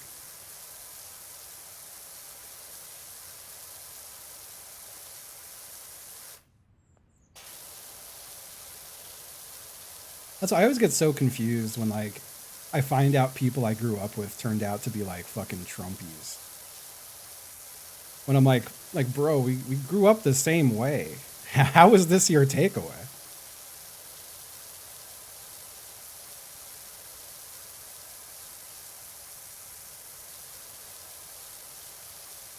What gets me more than fucking anything, like I did not have a very easy childhood. I had, I think by all accounts, a traumatic childhood. And it blows my mind when people's takeaway from having a hard upbringing is, well, everyone else should have to suffer as much as I did. That's crazy. That's insane. Sorry, I'll allow that because you're not saying anything bad there, but that fucking sucks, King Boris. I definitely had a lot of friendships I've dumped over the years because of that kind of shit. Not a ton of them because I feel like I've usually been a pretty good judge of character, but people will really surprise you. Like I had a guy I was really good friends with, and when I lived in New York, I had a neighbor. He was a very sweet guy, and he was a black man, and he was also a handyman, and he would do like house repairs for us. And one day I'm chilling at my house, and dude just kind of like let himself into my house to do some housework, and this guy I'm with is like, he's like, "You're okay with that?" And I was like, "What do you mean?" And he was like, "You're gonna just let a black guy have access to your house?" And I was like, "Oh, we're not friends anymore." That's the end of the friendship, huh? Didn't know you were like that. And the problem was he was definitely the type who would like, he was an edgy jokester. He would say edgy jokes. And in my head, I was like, oh, it's just jokes until it wasn't. That's how that shit goes. That's how that shit like festers.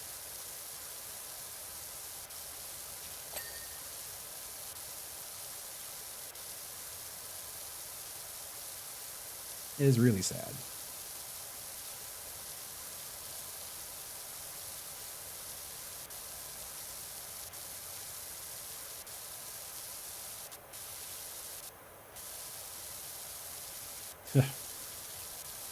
Yeah, fuck, that was a long time ago. That was another instance of like, man, I don't know, like not that we grew up together. I met him like later in my life. I wasn't like a kid anymore.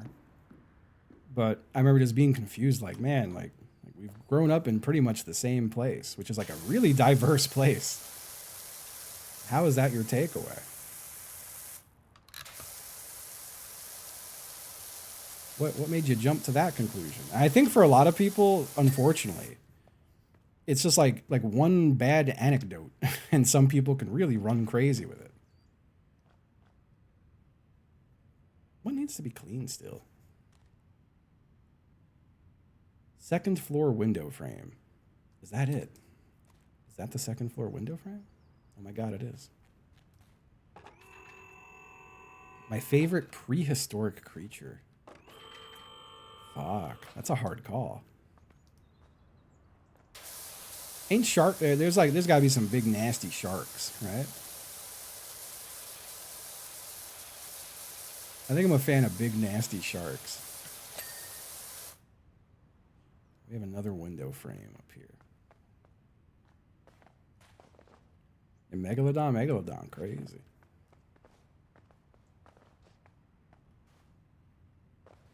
It's not that one. Is it this window? It's trying to bring me to the window. Oh, entrance decorative block, entrance wall, first floor window frame, entrance wall.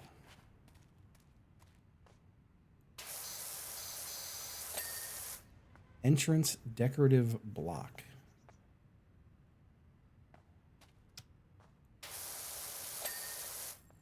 Entrance decorative block. Let's go.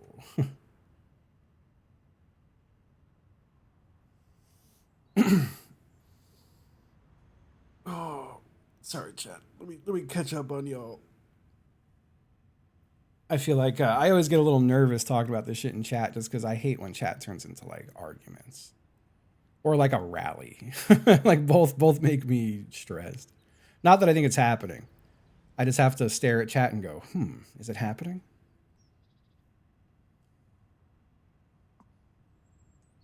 Beautiful. Dog car and a billboard. Let's do the fucking dog car.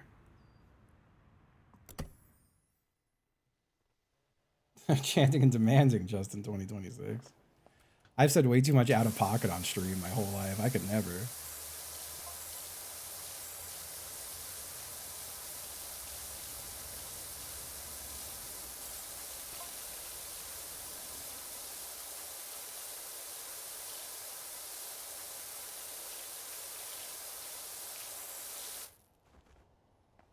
Yeah, I'd get fucking railroaded. They'd Howard Dean my ass.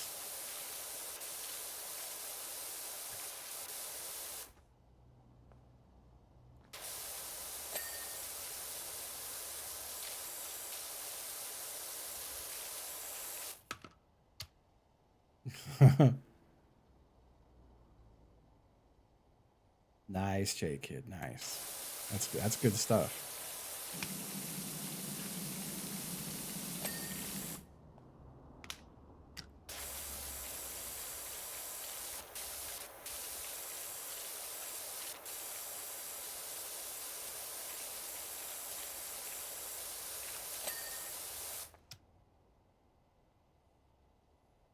Going to a rave tonight. Good luck. I think I'm going out tonight for a little bit. I gotta check in with my friend and see what's up. I've been trying to go out more, which has been I've been doing a good job at it. I'm doing a good job at going out a little bit more these days. It's very easy as full-time streamer to just ignore any semblance of a social life and just live and breathe the stream.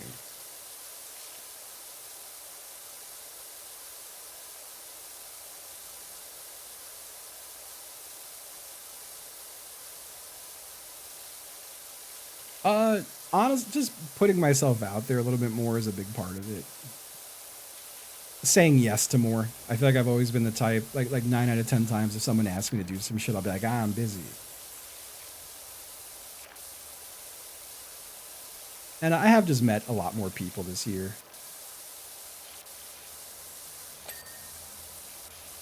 Gotten the new hobbies, started playing Magic again. I've met a bunch of people through all those things. I like the little eyes on the headlights. PowerWash going good. Going good. But yeah, I've been meeting more people here in Richmond, which is nice. I like my first few years here, I didn't really meet much of anybody. But also moving here was like kind of traumatic and horrible. So like I feel like it makes sense.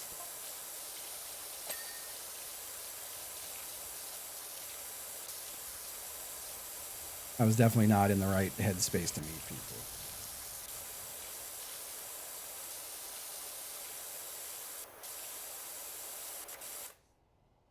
What I do to meet people? God, I feel like a couple things. A lot of it was just like because I do know a few people here, so a lot of it was just asking people to introduce me to the people they know. Going to see more bands play music. Before anyone gets crazy about it, I don't want it to sound like a bad thing, but I did get into shooting, like going to the range. I've been to one competition so far with shooting, but it's easy to find the like-minded people in that world. I've met a lot of nice folks on the left through doing that. Yeah, responsibly, absolutely. I'm with you there. And my big thing with it too, where I don't like, I definitely had a lot of friends take like umbrage with it, mostly just like online friends or Twitch friends. But it would be a different story if someone lived with me or if I had children or something like that. But I live alone. It's me and 2 cats. And no one comes to my house. So I'm not, I respect it enough to be very, very, very safe about it.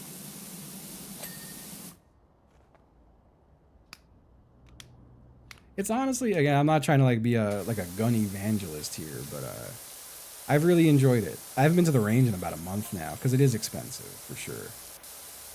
And also, the only range I have access to is indoors, which is fucking boring after a while. Like a 25-yard indoor range, I can't take my rifles to that. Like I can technically, but it's just like not fun, you know? Not fun at all. But yeah, no, I've met a lot of people, a lot of cool people through that. Competing was a lot of fun. I did a USPSA match.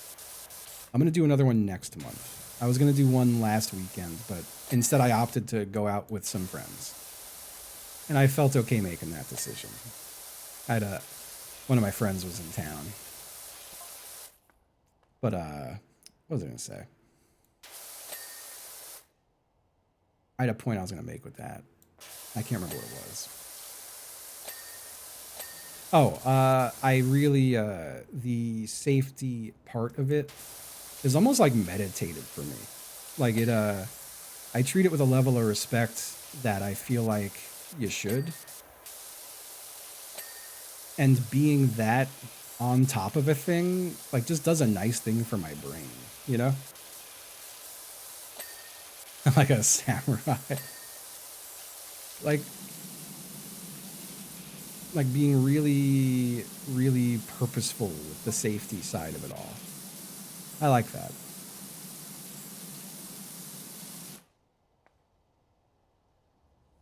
So there are a few local clubs. There's just so the closest one to me requires an NRA membership, which I'm really trying to avoid. I know they just do it for insurance reasons, but I don't want to fucking join the NRA. The best range near me, which is where my USPSA match was, is a 2-year waiting list and $1,200 for your first year. So I just figure I'm just not gonna. I'm not gonna bother. You also need to be sponsored in. What else? There's another pretty good-looking range that I do want to go check out, but it's an hour and 10 minutes away. And those are really my only options for outdoors.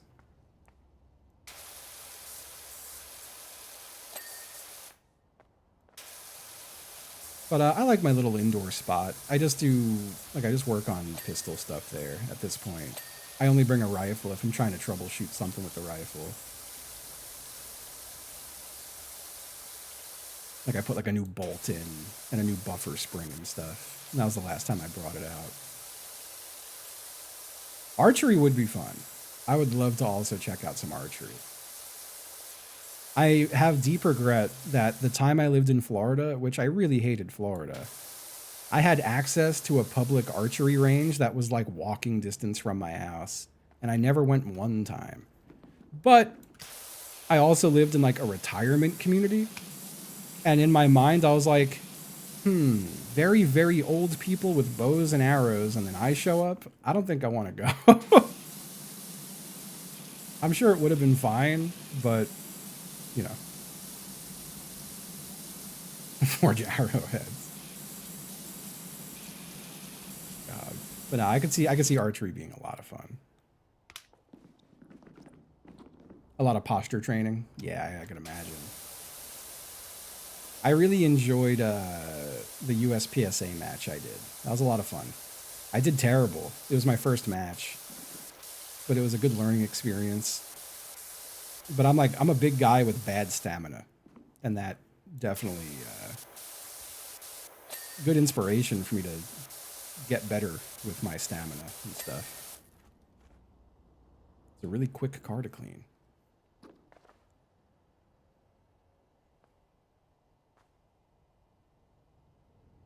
Is it the... Why isn't it... Oh, that's just the door, huh? Trim. Gotta clean that trim. Oh, let me take... Never mind. I thought the attachment was on.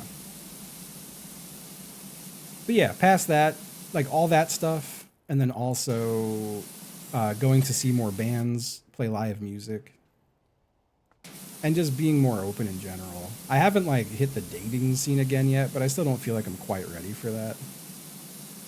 I had a really bad time the last time I tried to like hit the dating scene. But I am also really afraid about dying alone. So I gotta figure some things out. I gotta figure some shit out.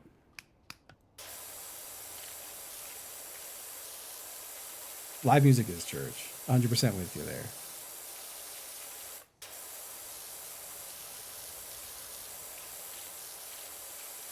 Yeah, and like I don't think I think even if I met the right person right now, I don't think I would be like a great partner.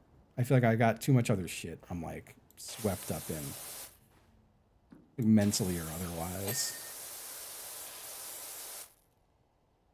I do feel like I'm getting much better, but yeah. I don't want it to sound loaded. I don't want this to sound like a loaded statement. I'm just speaking very matter of factly. Hey, Addy ain't got no daddy. Happy 11 months. For anyone who has not been here for a while, the big TLDR, where I haven't been in a relationship in a few years, was that I bought this house with a long-term partner. And like less than a month after living here and on my birthday, we broke up and I found out she was actually involved with someone from my own chat. And as you can imagine, that kind of broke me a little bit. It was not good. It was not a good experience, I'll tell you. Would not recommend it. Yeah. It was fucking horrific.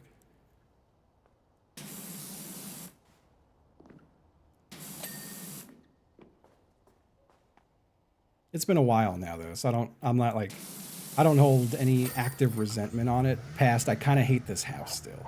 I wouldn't have bought this house otherwise, you know.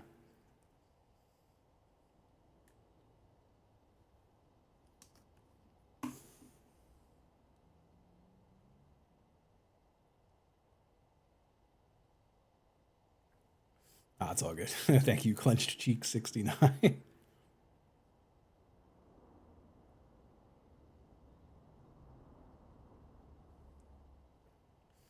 Yeah, no, I've been super single since that. That was 2001. It was a while. I wish it was the van from Dumb and Dumber. That would have been perfect.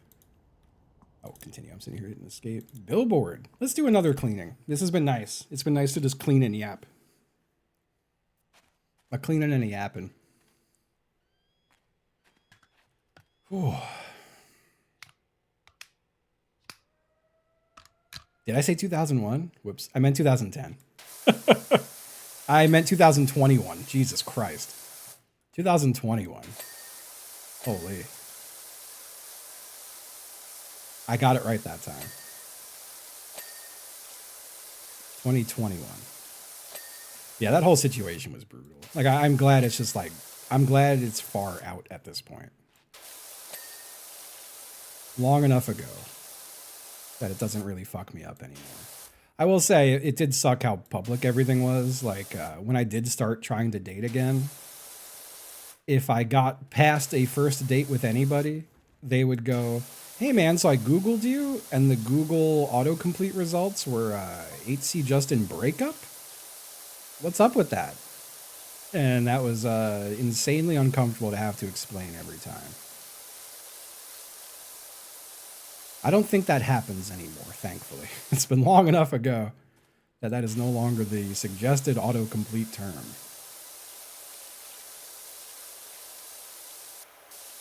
Thank goodness. Insane thing to ask. Yeah, I had more than a few people bring it up and then not talk to me again after that. And like, I could kind of understand that. You know, like, no one I was trying to date at that point were like Twitch folks, you know? And I could see someone being like, oh, so if I date this guy and we break up, the internet is going to torment me.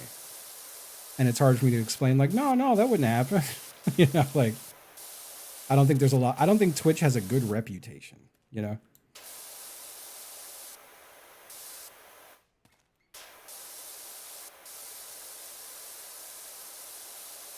I wonder what the autocomplete for 8C Justin is right now.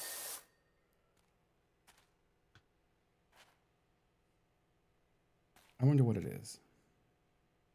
8C Justin bloke mode? That rocks. That's so much nicer. No, I don't like using the soap. I like to go soapless. I'm the soapless streamer. But enough about insert name of dirty streamer here.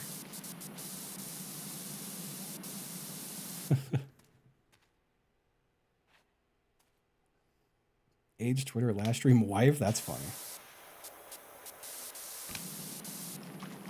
God, I would be such a good wife guy.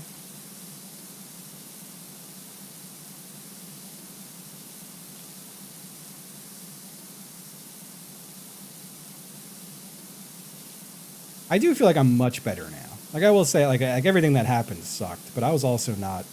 I'm certain I was not an easy person to be dating. You know, I come with a lot of baggage with an audience.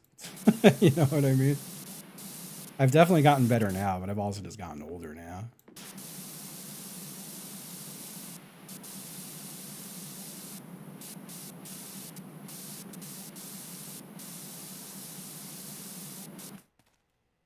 And a wife. It'd be so funny to have a secret wife. That would be insanely funny.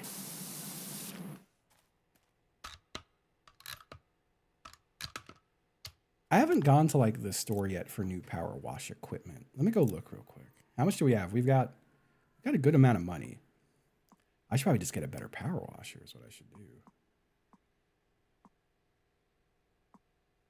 That's $1,000 for the Prime Vista 2400. I should just save up so I can get the 3000, honestly, right? It's $5,000 for that. Like why get the middle of the road one, you know? Secret husband. Okay, okay. Okay.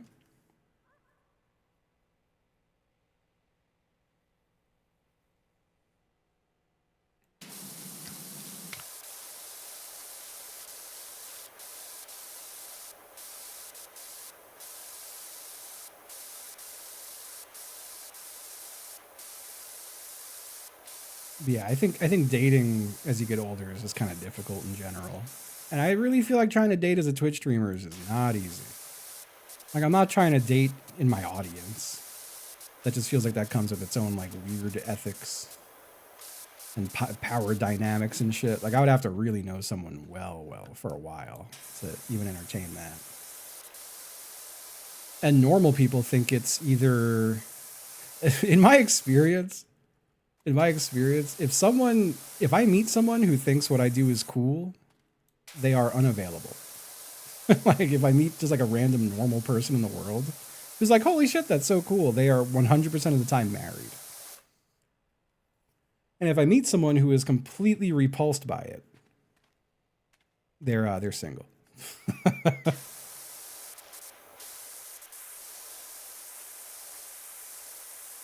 Yeah, Twitch does not have a good reputation. I've told this story before, but for a while there, I was going to a breakfast place here in Richmond after I'd see my trainer, sometimes before. But I would pop in anywhere between like 7 a.m. and 10 a.m. every day. And one day, it was just like me and 4 waitresses just shooting the shit. And they were like, what do you do for a living that you just get to like come here and have breakfast whenever you want? And I'm like, oh, have you heard of Twitch? And one of the waitresses starts laughing. And I was like, what the fuck? And she was like, sweetie, don't tell people that that's what you do. Like, that's just code word for you're a loser who wants to play video games with his friends. And I was like, no, like, it's my job. And she was like, what do you mean? And I was like, I bought a house. Like, I do this full time. And she did like a spit take. And she was like, damn. She's like, I've dated a guy who said he was a Twitch streamer. And he made no money and was insufferable.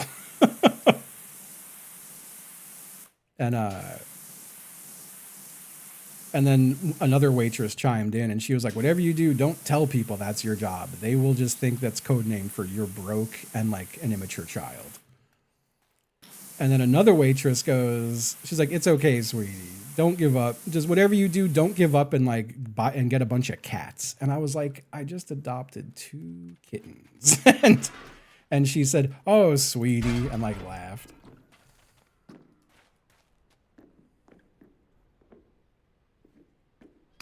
Ugh. I feel like saying I'm in showbiz is a weird one too. Like, there's no good way to put it. Like for a while there, I would just be like, "Oh, I do like online." Well, you can't even say content now. That's another. Like I was talking to some people recently who I met. No, it was like fun shit talk. I did go back. None of them work there anymore, which is kind of heartbreaking. I didn't go for a while, and I went back hoping to like be a regular still, and it was all new people. But so one thing I did try I remember I had someone tell me, they were like, I swore by the way you described your job that you were like making, like producing or starring in porno. And I was like, yeah, I guess it does sound that way if you say like, oh, I do video stuff on the internet. which is not a good way to put it. I've now learned. But I was talking to some new friends kind of recently, and they were telling me about how it's insane how many guys in their 40s now are calling themselves influencers. And all they're doing is like trying to scam other friends of theirs and like get their friends in on their scams. I'm like, yeah, you really can't say influencer. That just sounds terrible. That sounds awful. I'm a content creator. I get. You wouldn't believe what people would pay for feet. Nah, there's really no other than like self-employed also sounds like a red flag. Entrepreneur sounds like a red flag. Like there's really no great way to put it. Internet clown, that's honestly probably the best sounding of all these things. That's probably the best one. This is a marketing. But I want to be upfront with what I do because I feel like it would be crazy to like go on a date with someone and then they find out like you have an audience and stuff. I also, and I know this kind of works against, like this is where it's rough, is I do talk about a lot on here. And trust me, if I feel like I shouldn't talk about something, like there's plenty of stories I've never told because the people in them have asked me, hey, please don't talk about this on stream. And then that's just a story that gets black holed and I don't tell on stream. But I think if someone were to check out what I do, like if someone tuned into this stream I was maybe going to go on a date with, they'd be like, oh God, this guy just tells them everything. I could see them being intensely uncomfortable with what I do, thinking, oh, I might become a story for this guy's stream. Like I could 100% being. There was one person I was talking to on Bumble at a point, and we didn't talk a whole ton, but we were supposed to go on a date. And before the date, she was like, "Hey, listen, man, I'm sorry I did this, but curiosity got the best of me, and I looked you up, and now I feel like I know too much about you, and you know nothing about me." And I don't think I'd be like cut out for being in that world. And we never spoke again. No amount of assurance of like, no, like you don't have to be a part of it, like really matters at that point. Bumble was for lesbians. The way it got described for me very shamefully by I don't necessarily agree with this. But when I was starting to get back on the fucking dating scene, I asked a friend, I was like, where do you even go? And he was like, you go to Tinder for bots to get scammed or just to have anonymous sex. Most normal people go to Bumble, but if you're not really all that good looking, no one will talk to you. And all the ugly people go to Hinge. that was their explanation. So you better believe I signed up for Hinge.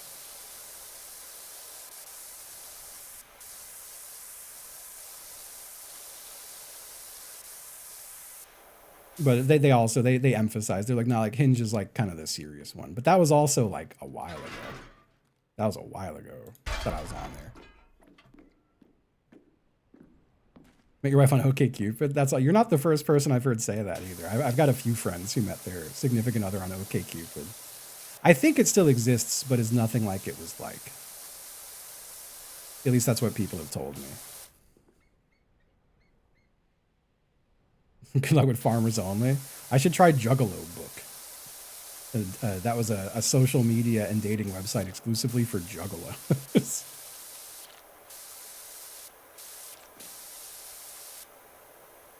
The gay dating apps. I had a really sad conversation with a gay friend once who was bummed out because he was like, every guy I meet on the apps just wants to have like nasty sex and none of them want to like date. And I was like, I understand why that would be a bummer actually.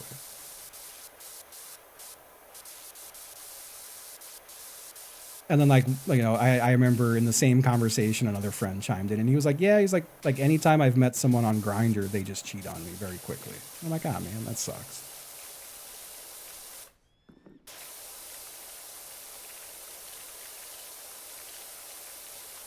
I know it's not an everybody thing, but I could see getting fatigued by that.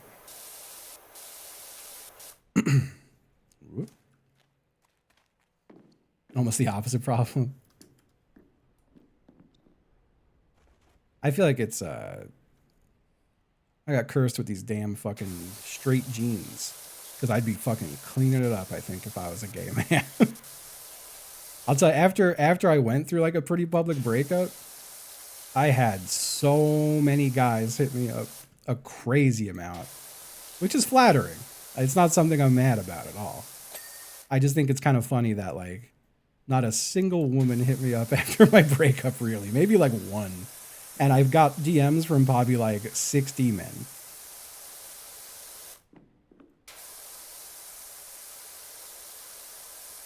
And I think that's just pretty funny. A funny moment I like to remember was I was hanging out at a coffee house back on Long Island. And there was a guy there who was a friend of a friend, and he had just gone through a breakup. He was a gay man, and a very handsome gay man. And he was going through a bad breakup, so he showed up like a little shit-faced. He just wanted to talk to people and like chain smoke cigarettes outside and vent. And I'm outside smoking cigarettes, talking to him, and out of nowhere in the middle of the conversation, he goes, "Are you gay?" And I was like, "Nah, I'm sorry." And then he didn't realize that we were already like Twitter friends, because I'd met him in the past through going to hardcore shows. And I saw that he had tweeted right after that, like, SMH, why are all my friends friends with straight bears? That was flattering. He was a handsome fucking guy. A handsome Latin man. Last time I checked, he's thriving out in San Francisco.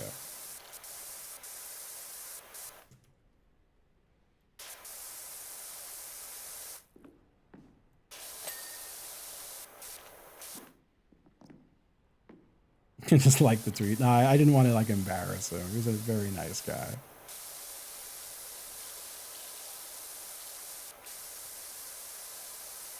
But I do think I've always kind of given off the...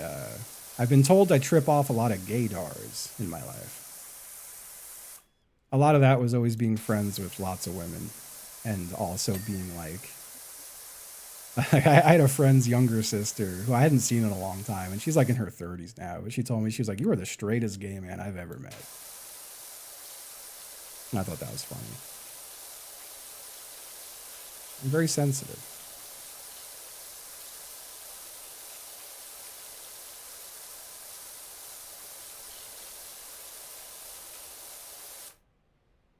Not like a misogynist. yeah. But no, I used to. Another fun memory was going to TGI Fridays for half price appetizers, and it was like me and 10 women. And the extremely flamboyant waiter brought the bill and then slipped me his number, and they all thought it was really funny. Like, I guess I do have a vibe.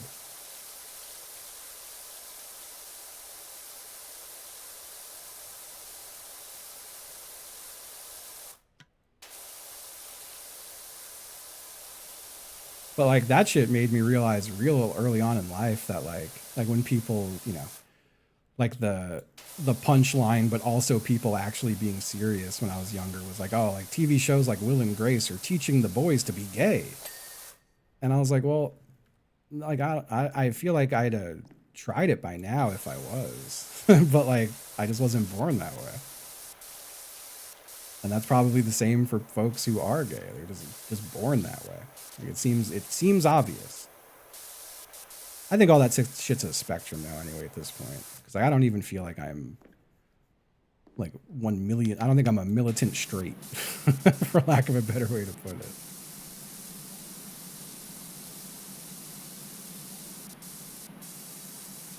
I've had several people tell me once they got to know me that I'm demisexual. But I just don't really identify as anything. I'm just chilling.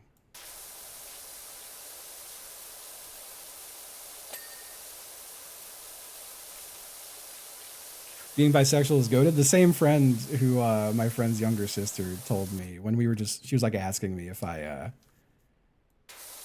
like dating or anything like that. And I was like, nah, and like we talked a bit. And she was like, buddy, you need bisexual riz. Like you would be doing great if you had the bisexual riz. I thought that was funny.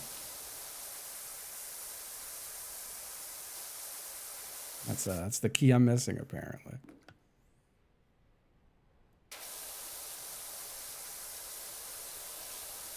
God, I met someone at the gym like 2 years ago, and he was ranting about fake bisexuals, which does sound like a scary topic. But his whole the story he was telling was that he went to an orgy with a bunch of people, and a lot of the and like all the guys he knew going claimed to be bi, and he was like, yeah, and real weird, they only wanted to sleep with women at the orgy. Fake ass bisexuals. He was pissed off about it. And in my head, I'm like, oh fuck, they're stealing bisexual valor. Stealing bi valor to get that bi riz.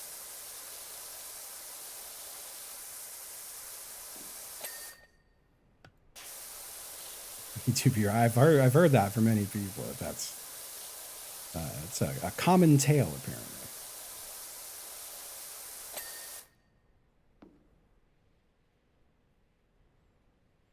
Oh, still that sucks. If they're like actual serious accusations of that, that's a bummer.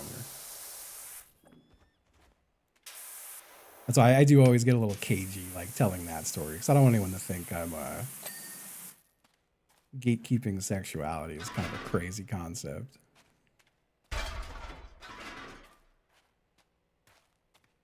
Heteroflexible, I do like that as a term. I kind of feel that.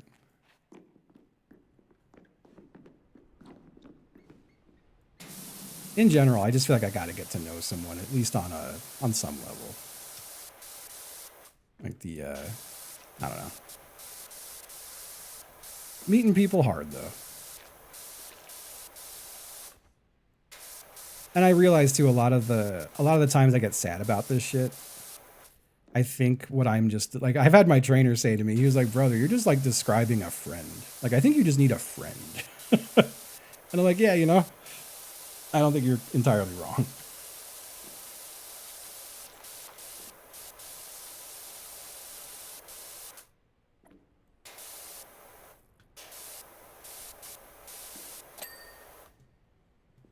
Yeah, friends are good. Come buddy. Yeah, come buddy would be great. That's why I'm going to find an IRL JOI instructor.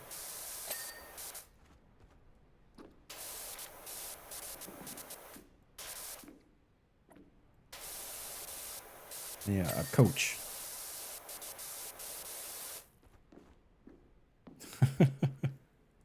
God, just speaking of business card, this reminds me of it. My very first time here in Richmond playing that festival, I'm hanging out on a porch of a post office that was down the road from the venue we were playing at.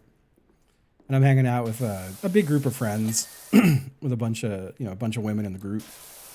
And some guy walks up going, ladies, ladies, and starts handing out business cards. And the business card said, "Da Big Pussy Papa," like POPPA. And then it had little bullet points of like, eats pussy, eats ass, and like other things like that. And then it had a phone number.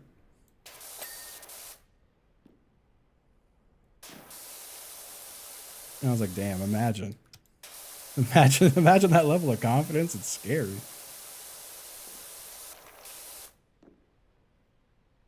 I don't know if I've told the Goo Crew this story.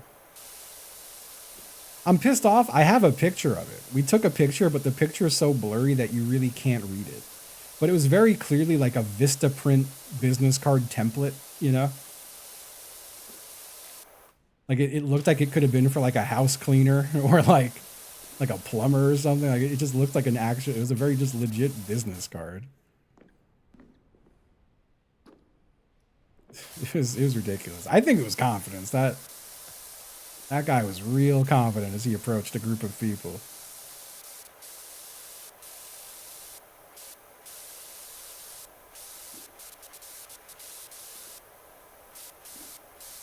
Not that it's a good thing. I do feel like it's like bordering on harassment. He wasn't persistent though. He just dropped off his business cards, went about his business, went on his merry way.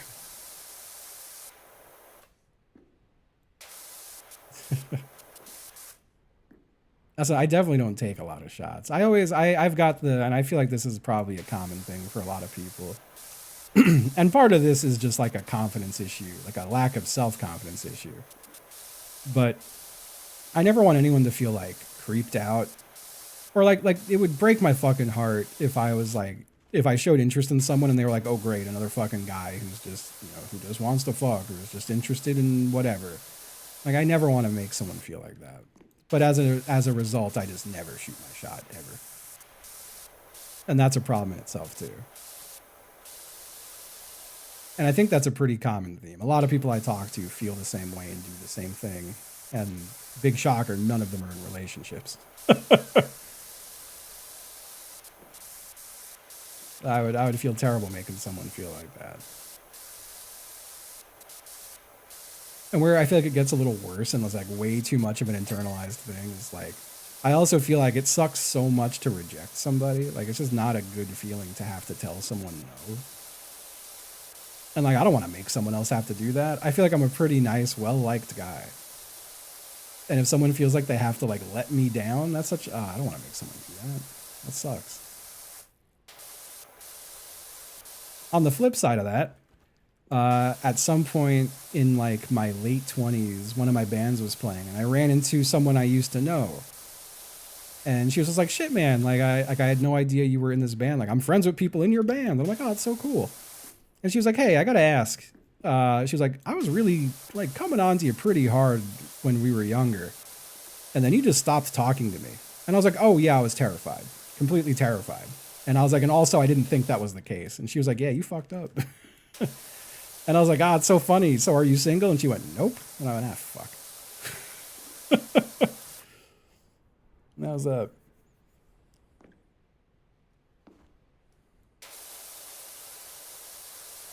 It was a nice conversation. We still talk occasionally. They were a very sweet person. But yeah.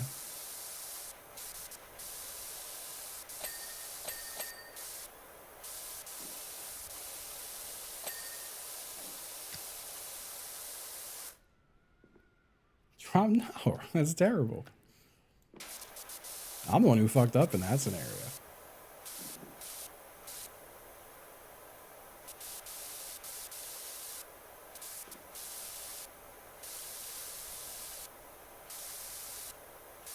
Yeah, it's really like if anything else, I've kind of learned it's really just not a big deal. Unless you make a big deal out of it. Like I've had a few instances in the last few years where I just kind of ask them like, oh, like, are you like, so what's up? Like, are you single or what? And if they're like, no, I'm not. Or if they're like, yeah, I am, but not really interested. It's like, oh, okay. And then you just kind of like go about whatever else was going on. Like, it doesn't have to be like a insanely awkward thing or anything like that, you know? It is definitely different. I mean, where I struggle with the online dating shit is that, and again, like I don't feel like this is 100% of a thing because it is pretty much me saying, well, people are shitty and shallow, which isn't true. That's like a fucked up thing to say about people. But online dating does more often than not just feel kind of like window shopping, you know? And it's funny, I was talking to a friend and he was like, I don't know, man. He's like, I've had great experience with online dating. Like, I met my current partner online dating and I've been on like tons of dates. And I was like, yeah, man, you're really good looking. Like, you're really, really good looking. Hate to break it to you. But like, yeah, like if someone's just flipping through profiles, they're going to see you and be like, ooh, I got to talk to that guy.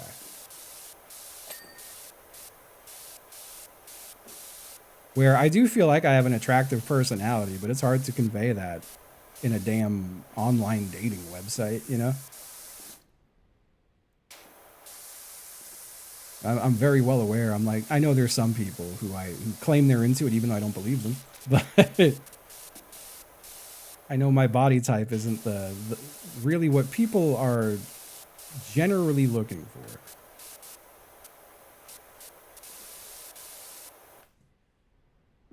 Unless they're like really hot gay men, in my experience.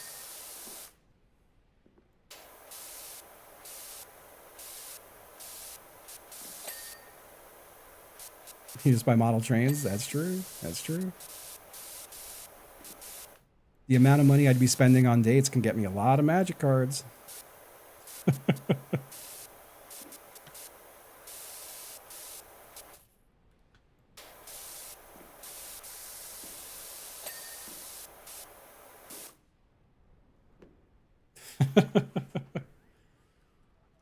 Yeah, that is what they were trying to capitalize. 100%. Like, I hate when I feel like I play into that, you know? I feel like those apps are definitely designed to make you feel lesser.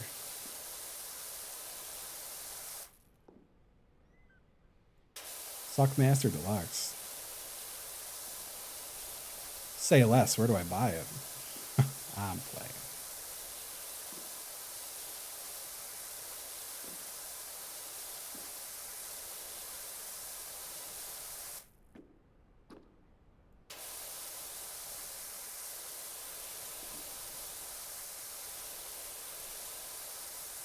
Yeah, I don't know. I try not to stress about it anymore. That's where I feel like I have grown as a person. Where I still think about it, and sometimes I get bummed out about it, but for the most part, I just try not to really pay attention to it. It's like such a nasty hole to get stuck in, just like stressing about that shit. And I feel like people could like smell the desperation on you when you start to worry too much about that stuff.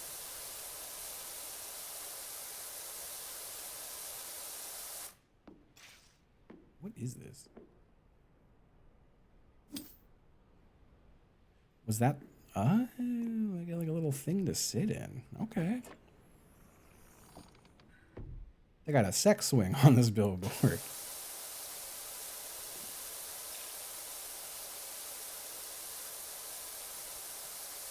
Yeah, the more you stress, the harder it is, for sure. But there's also the part of me that's like, well, I got to be proactive about it unless I'm comfortable just being single indefinitely, which I'm kind of not. But yeah, there's just little things. Like, it would be nice to have someone to watch movies with. It'd be nice to have someone to cook for. It'd be nice to take a trip with somebody. And that's when my trainer's like, yeah, bro, you just need like a friend. I'm like, oh, well, yeah, I guess.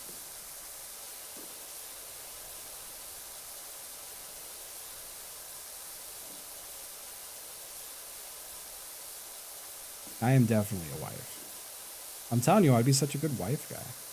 I love cooking. I adore cooking. And I've finally gotten good at cooking for one, but it fucking sucks.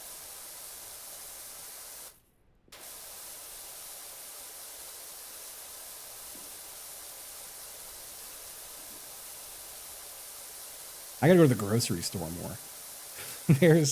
I've had so much good small talk in a grocery store. And I did have the balls once to be like, a thing that's happened to me in the grocery store a few times is like on a checkout line or even just walking around, I'll have someone peek in the cart and be like, oh, what are you cooking? Because I'll have a bunch of like, like a bunch of produce or something in there. Oh my God. Look at that. And there was once where, I can't remember what exactly I was making. I think I might have been doing like a seared fish and like a pickled daikon radish and stuff. And I was like, you can come over and have some if you want. And she just laughed and she's like, I can't. Okay. Well, I tried. Then I have other times I'm in the grocery store and I just feel like I'm like anxious and sweaty. There's been so many times someone has been like, yo, I love your tattoos. And I say, thank you. And then like walk away. Where I feel like that's such an invitation to keep having a conversation, but it's never at the right time, you know?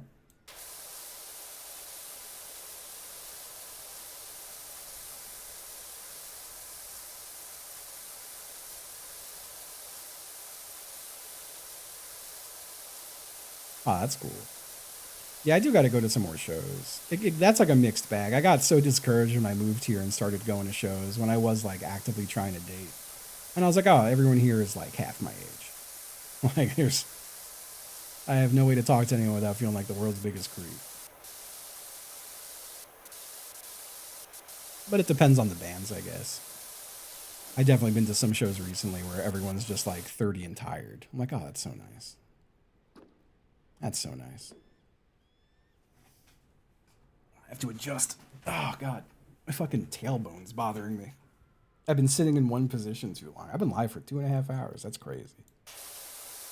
That's crazy.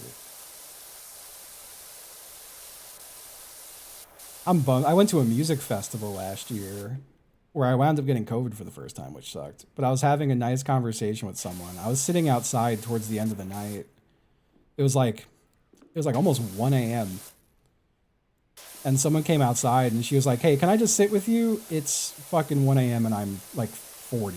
And I was like, "Oh, please." I was like, "Hey, you're in good company. I'm dying." And we just had a nice conversation. And then towards the end of it, she was like, "Hey, so like you'll be around this weekend?" I was like, "Yeah, I'll be here again tomorrow." And she was like, "Cool, cool. I'll see you again." Didn't see her again. At least we didn't run into each other again. I was bummed about that. I should have asked for a number and I just didn't. I mean, I described them to several friends to be like, "Do you know this person?" And they were like, "Brother, you've described like everyone I know." So I have no idea.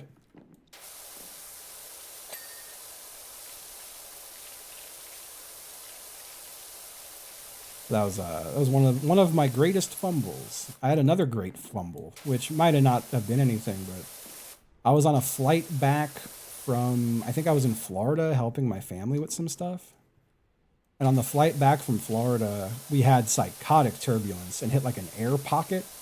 And it felt like the plane dropped 1 million feet, even though I'm sure it wasn't anything like that. But the person I was sitting next to, we had a nice nervous laugh with each other when that happened, and then we kind of yapped the whole way back. And when we got to the airport, we just talked walking through the airport.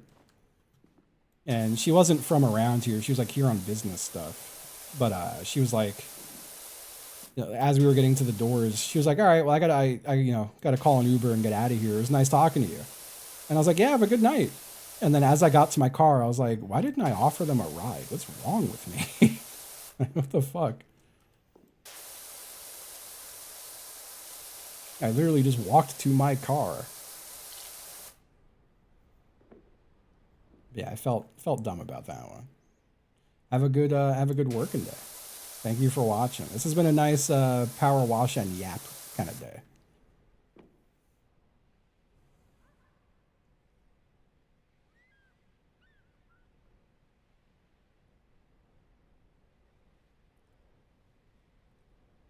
So I'm going hard on the Velos today. I started cutting back the nicotine on the Velos. I'm trying to kind of slowly wean off of them. But I'm in no hard rush to get off of them. For anyone who might be newish here, I was vaping like a chimney for a very long time. And I quit vaping back in March. And I did trade it for these, they're not Zyn branded, but they're Zyns. Everyone just calls them Zyns. I swapped it for Zyns, but I do think it's a step in the right direction.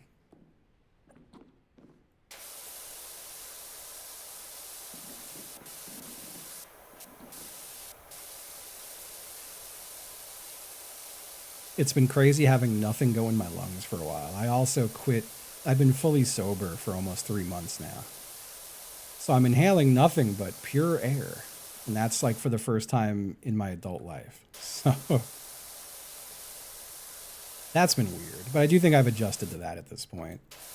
Like the only times anymore where I miss, honestly, the only time I miss smoking weed right now is when I'm playing Deadlock at night with my friends. Because I'm like, damn, this would be way more fun if I was high as hell. That's kind of it. I think that's the only time I really miss it. Thank you. Yeah, it's kind of crazy in retrospect. Like, I was smoking weed my entire streaming career. My whole time as a Twitch streamer. I probably streamed without any weed like 10 times over the course of 14 years, you know?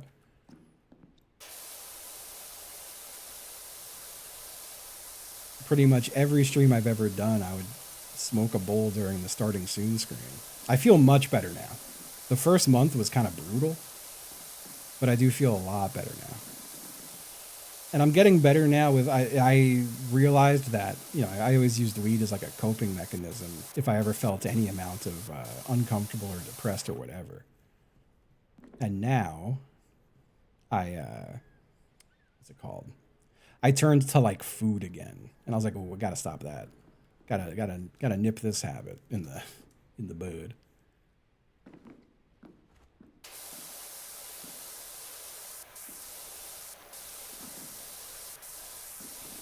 I think just being more mindful with my days is helping.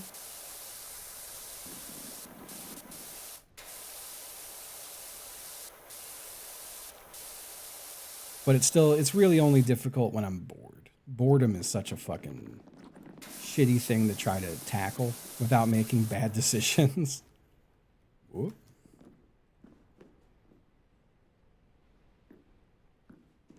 What pushed me over the edge with quitting the weed finally was just health-wise. The TLDR on that is that I started taking Vyvanse for ADHD, and it was really helpful for me, like crazy helpful. But I realized that if I smoked weed while on Vyvanse, I'd get crazy heart palpitations. So I quit the Vyvanse.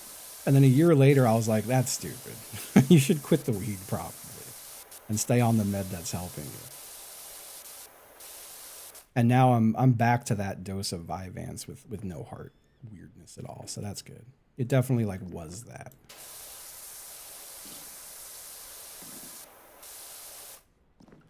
Let me try this swing. So how does this work? Like how do I gotta figure out how to go like up and down in it. I can go side to side. Maybe you can't go up and down? I could fall off of it really easily, apparently. Oh, I just have to literally aim up. Oh, it like goes on this whole thing, huh? Interesting, but it keeps dropping my ass. Okay.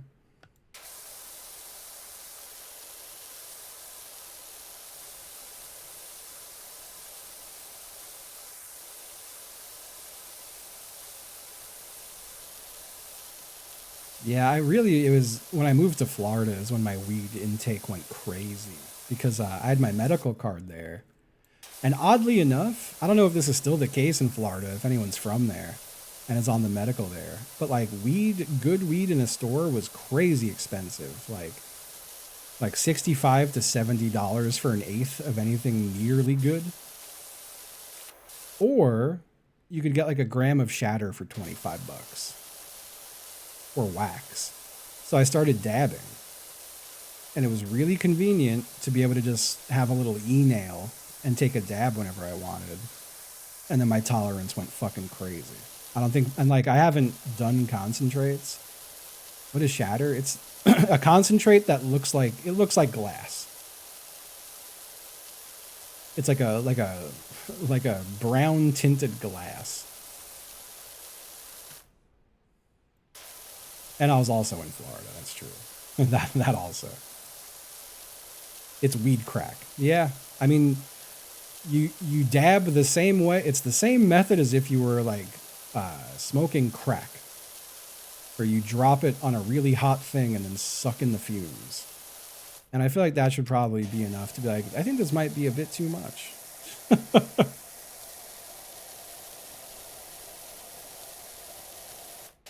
But yeah, I started doing concentrates and it ruined my tolerance. And it like never quite came back. Like I've been living here for 5 years now and I didn't have any concentrate after I moved here because I didn't have access to it. But I would smoke an astronomical amount and it wouldn't really do a whole lot except to make me vaguely like anxious and maybe nauseous. So it's nice to not have that anymore either.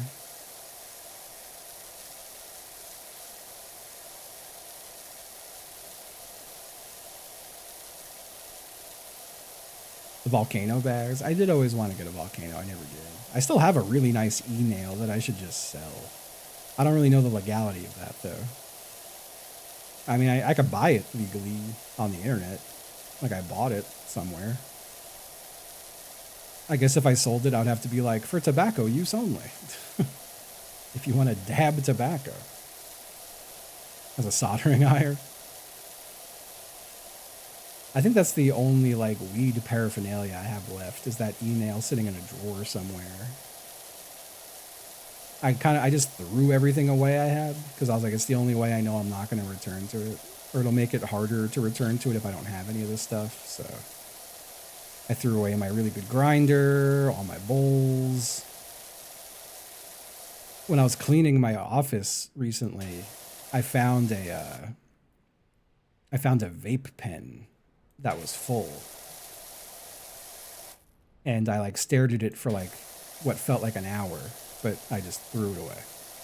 Into the trash, don't want to hold on to it, don't want it anywhere, because I'll get bored and use it eventually.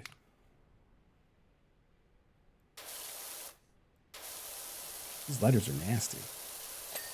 There we go. Achievement unlocked. Complete a wash task while doing something.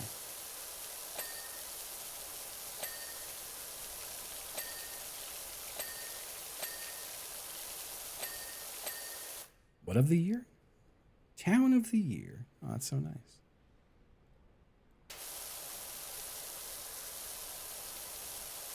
Probably barely, if I had to guess.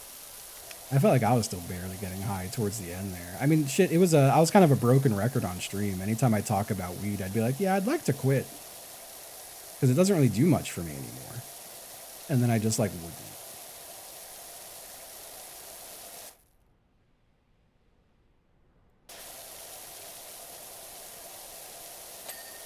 So I am kind of glad to be off it now. And I've been just fully sober. I was never much of a drinker to begin with, but I know me, and I don't want to take anything that, like, I don't want to do anything that makes me feel better if it's not healthy for me, because I'll do it to death. So, like, I just haven't had any drinks either.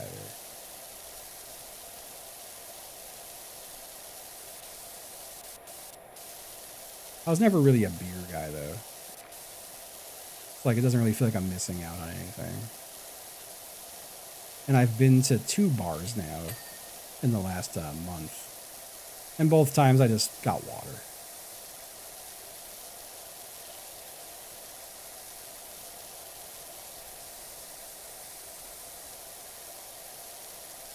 Like, no one I'm hanging out with anymore is drinking like crazy anyway.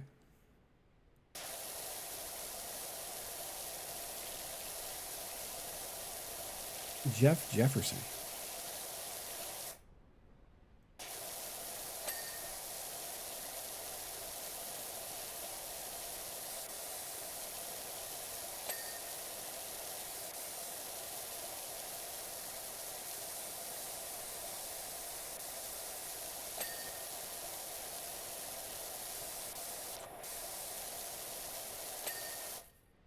All right.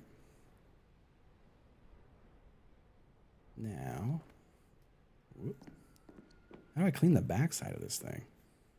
Can I like pick this thing up and put it on the other side? I don't think so. Let me do the rest of this first, and I'll figure that out. Mayor of a county?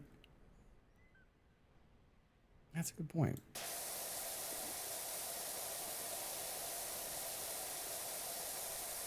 Maybe some small town shit.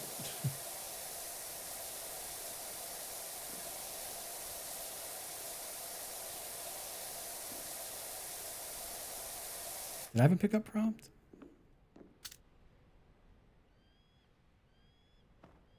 I don't know if I did.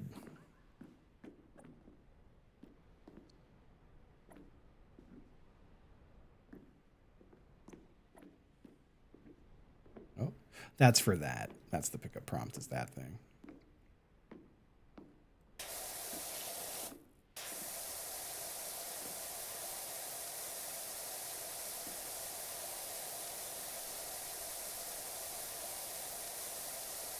I had no idea that Virginia wasn't. I'm not in a state. My ass is in a commonwealth. I don't really know what the difference is.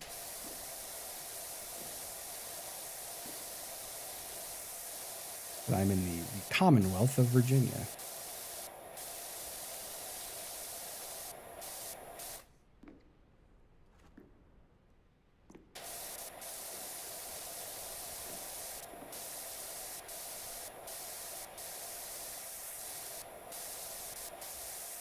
The flag does have a titty out, which is kind of cool. The Virginia state flag goes crazy. You got a lady with her titty out and her foot on a tyrant who she just killed. That goes crazy.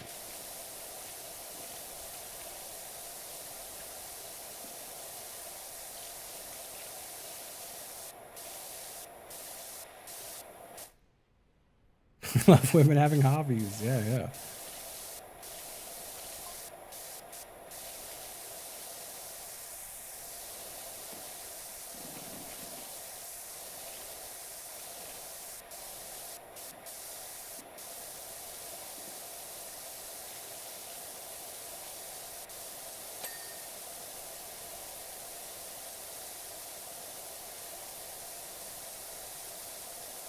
Okay.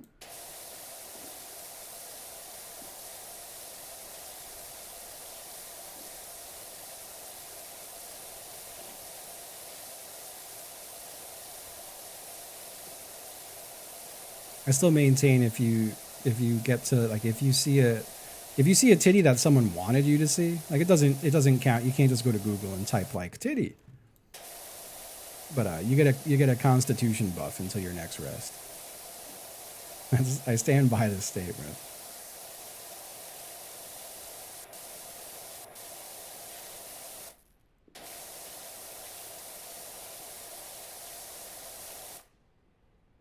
Yeah, yeah, it's just true.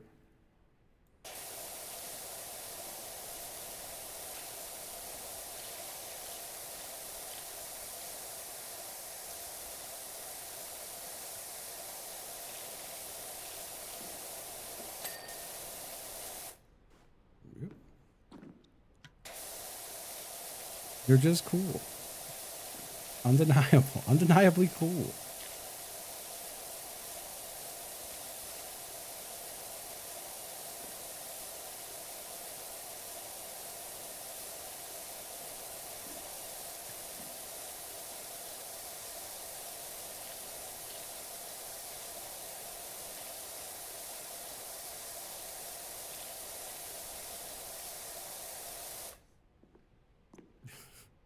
Big soft titty.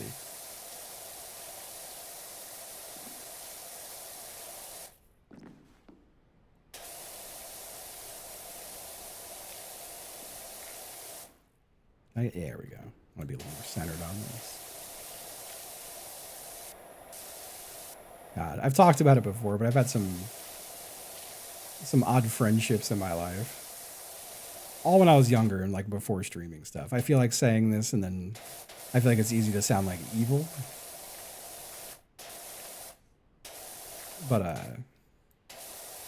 I've had a few friends in my life be like, "Hey, you're a guy who loves tits."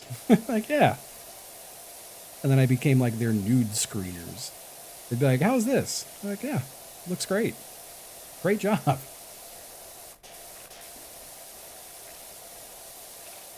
was always happy to be a reassurance. Hey, what's up? Boba meowing at me from across the room. What's up? How you doing, bud? Is Taco? Oh, he is. Hold on. I haven't looked behind me in a long time. Hey, Bobs, trying to come up? Come on. He heard me say that I love boobs. He thought I heard me say I love bobs. Hey, Mr. Cat, come on up.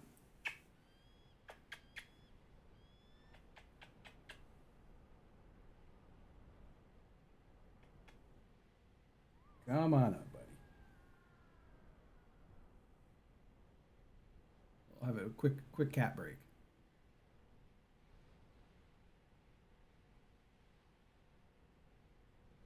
Hey, buddy. How you doing, Mr. Bobs? He's just staring at Taco.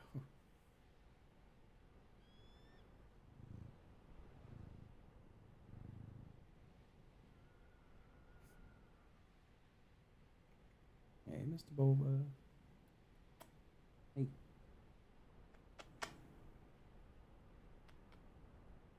You're such a good cat.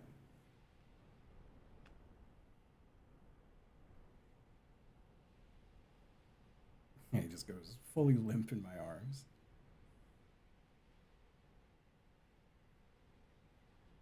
He's a nice little guy. Hey, Boba. You having a nice day, buddy? Woke me up at 7 a.m. for breakfast. So they never directly wake me up. Like they won't poke me or like meow at me or anything like that. But they just start going crazy. Right. And he was zooming around the house with a toy that's very noisy. And it got me up at like 10 after 7. But at that point, I was like, I'm awake.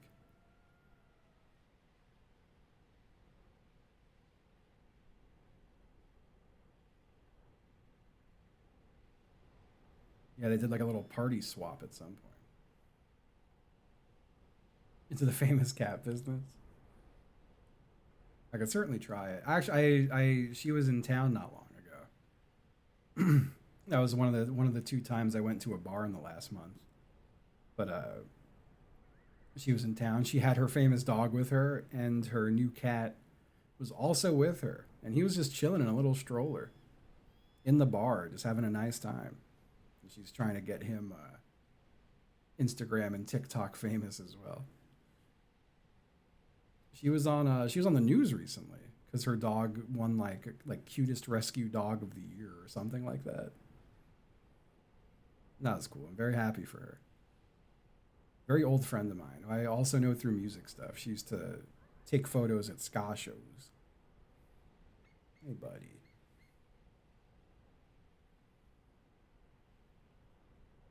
He's just got a big old foot hanging out of there. Hey, Bo. What's up?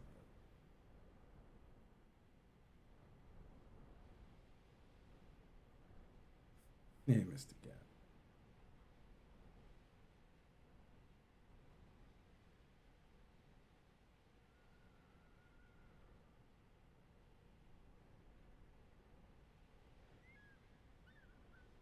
Yeah, the Southern strategy.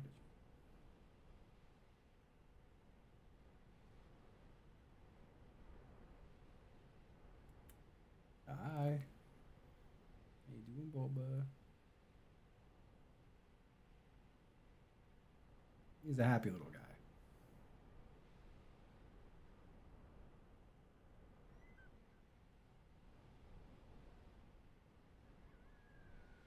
You see the power wash idle animation in the guitar.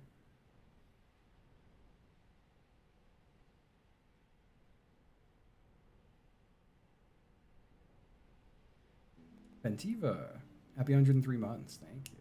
Hey, what's up, Stampots?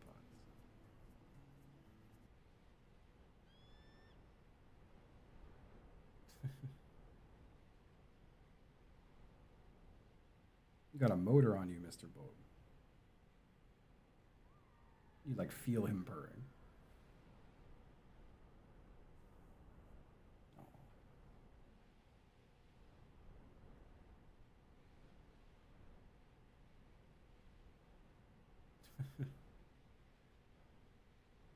Hey, buddy. What's up, Mr. Cat? Hey, Falk. Would you like to talk to chat, Mr. Boba? Very briefly.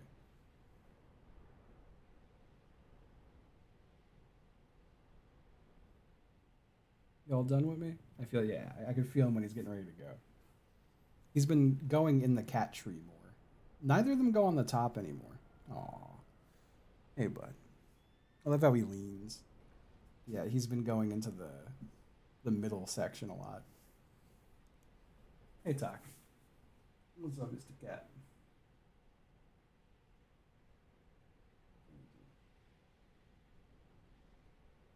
He's like barbed wire, where he puts his hand on me, but if I pull my hand back, it. Hey, watch those claws, buddy.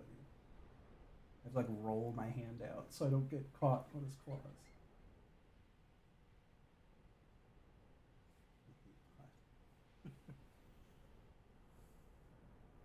Ah. All right, I'm going back in.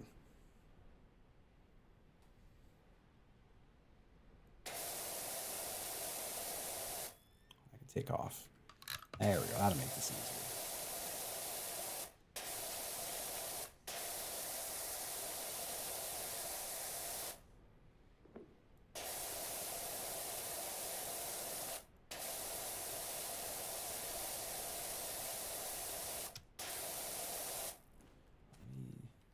You know what? Maybe I should just climb up the right side and get the left stuff. And then I'll climb up the left side and get the right stuff.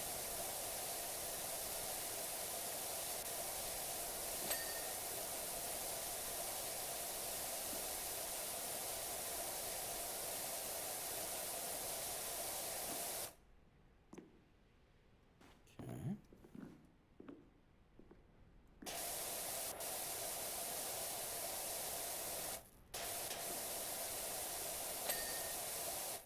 Nice. That's the whole ladder.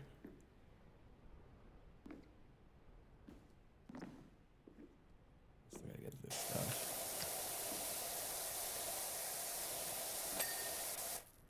Beautiful. Will I get the wrong stuff? At some point, I'm sure.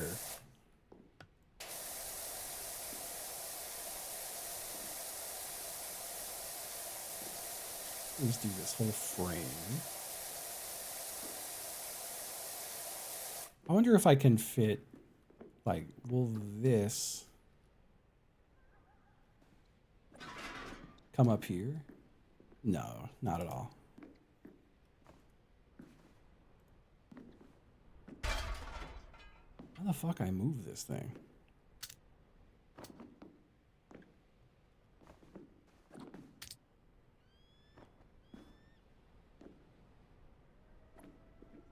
Yeah, I don't get like a move option for this. At least I don't think I do.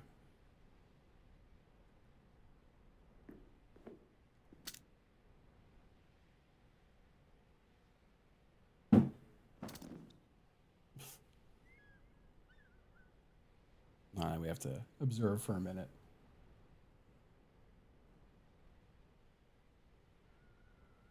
Hey, bud.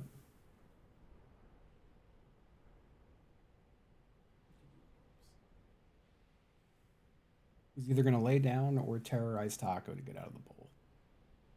One or the other will happen.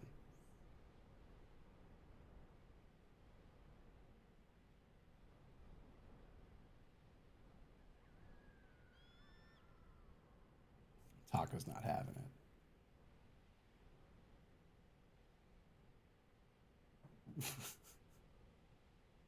it.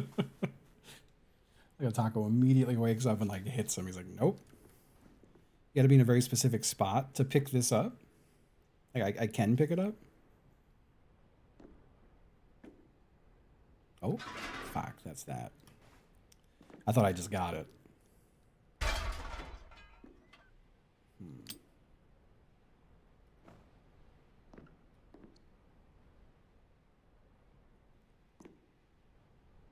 I don't see where I would have to even aim to do it. Oh, no, I'm looking at that again.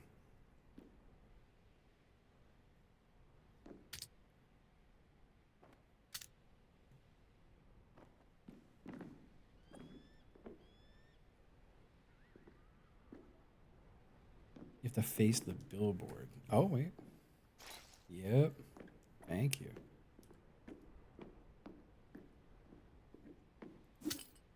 Beautiful.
It's very satisfying. It's a very therapeutic game. I feel like we've talked about a lot today.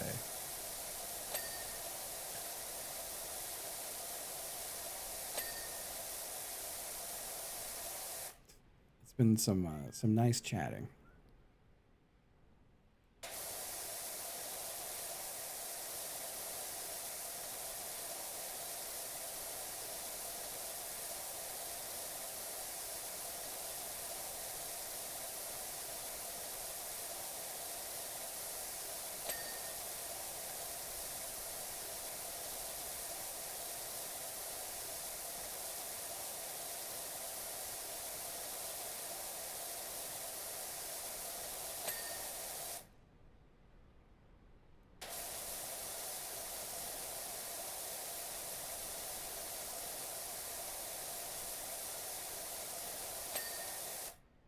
All right.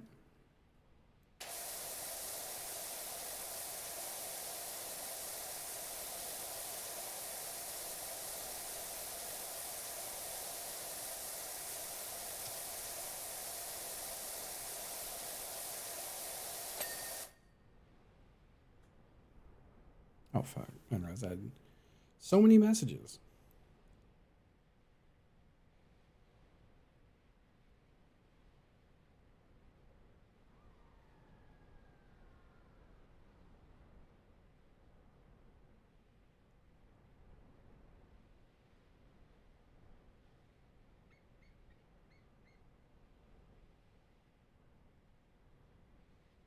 Just going through stuff. Give me a few.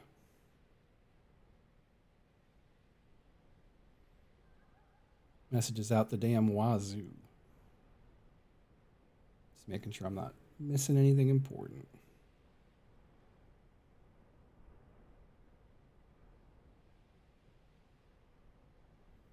Got to confirm the windshield replacement for my car.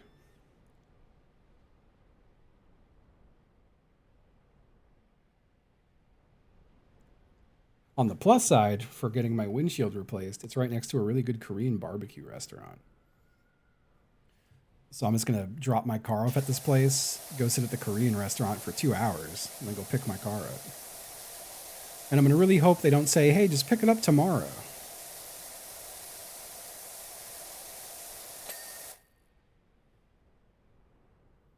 Nah, they couldn't fix it. Although, on the plus side, I was freaking the fuck out that they couldn't fix it. It turns out last time this happened, I upgraded my insurance to have full glass coverage. So it will cost me nothing. Where last time it cost me like $12.50. So I'm very happy about that.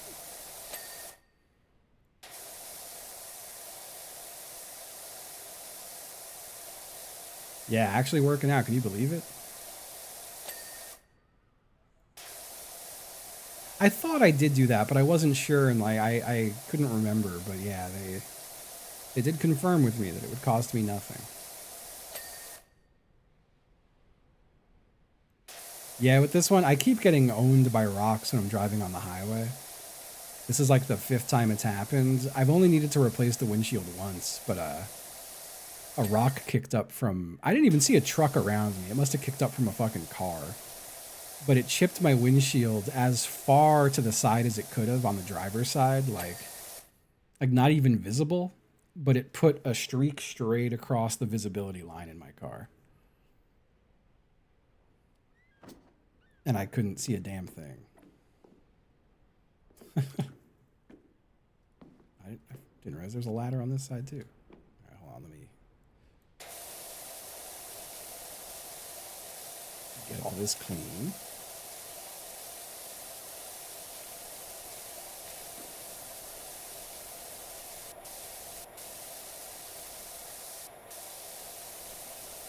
I think we're almost done with this billboard. William Board.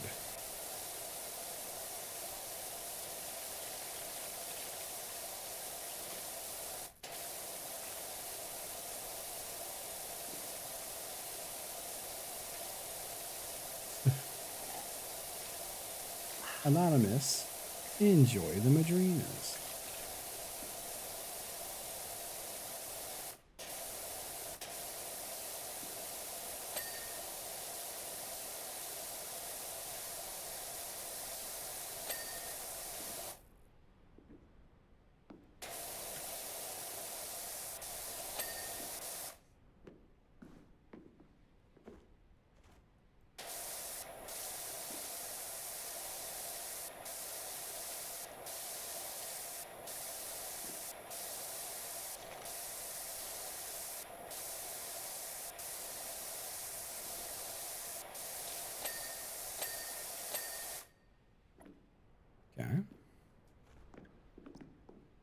99%.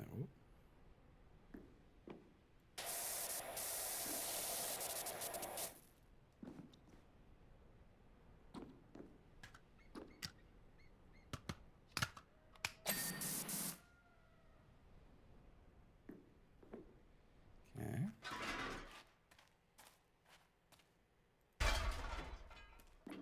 That's wild.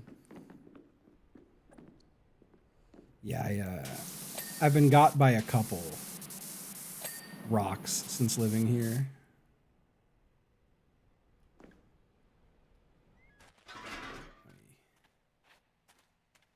Go over here now.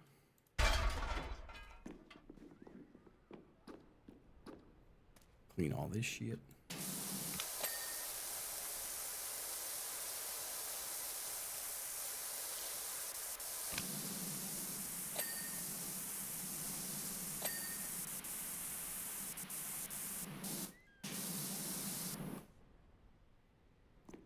Railing post, platform trim, billboard front frame. I didn't finish the front frame, huh?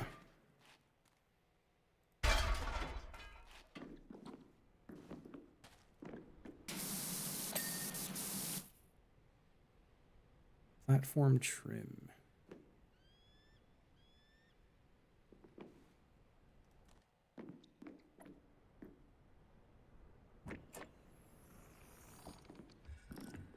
I don't know if it's slightly bigger. I'm on the baseline washer still right now. That's this side. Platform trim. There it is. It's probably on the outside if I had to guess. No, it's not. It's a specific one. This one over here. Hey, love that.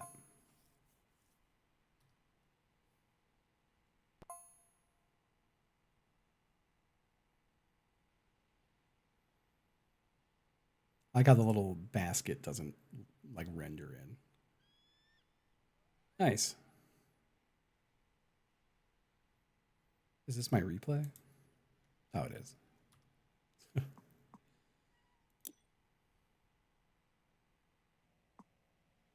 All right. Let me look at washer equipment again. I only have $2,800. I kind of want to just wait. Oh, fuck. There's an even bigger one. Maybe I should do step ups then. I was waiting to get the 5K for this. Maybe I should just buy the one that's 1,000 first.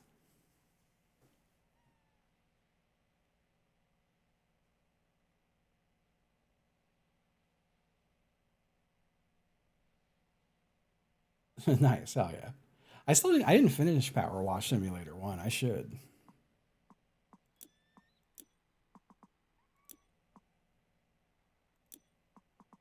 So I have the Swirl Force Surf. I did not mean to buy that. Oh, I think I just refunded it. Thank goodness. Can I sell this or this? No.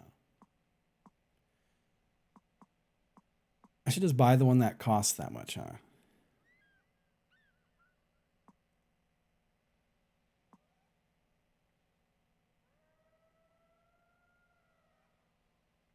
Oh, that I could also. Damn, there's a lot of washers. Maybe I should switch to the Urban XU2. Right, Bob? What's up, bud? You're back. Hi. Hello, handsome. Oh, you're so sweet.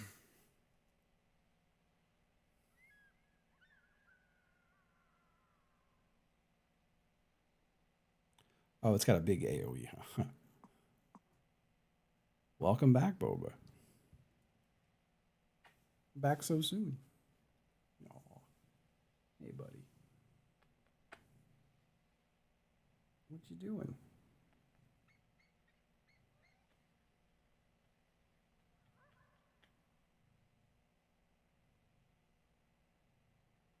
You bored today, Bo?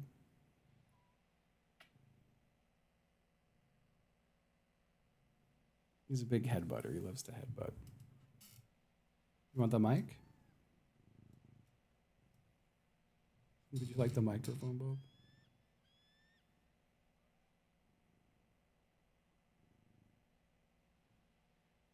What's up?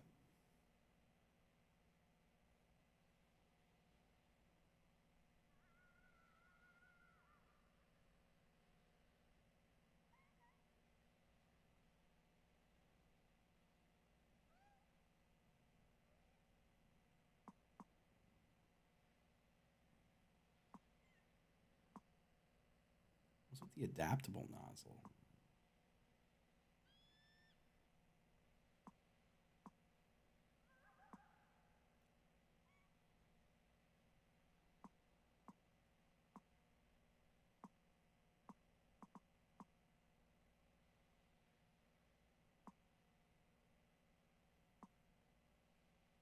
Well, I don't need to buy the soap attachment. I don't really need the long extensions. Bo was watching the mouse move around the screen. Hey. Boba. What's up, buddy? You just sitting on the desk?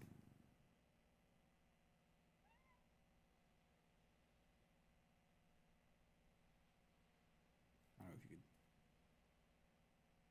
could. He's just chilling. Hey. What's up, bud?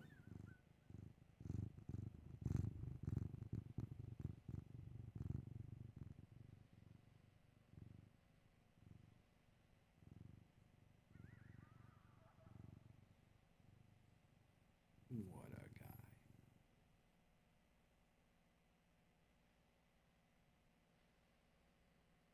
Hey.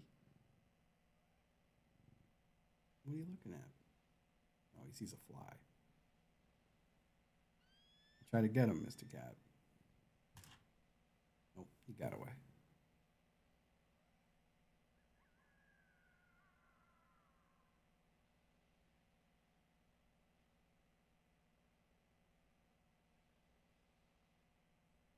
Hey, buddy.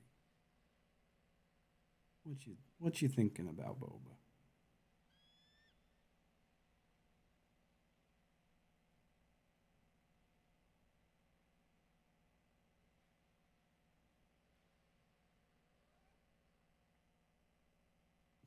I don't really have any room to use my mouse with you here, but I got a little bit of room.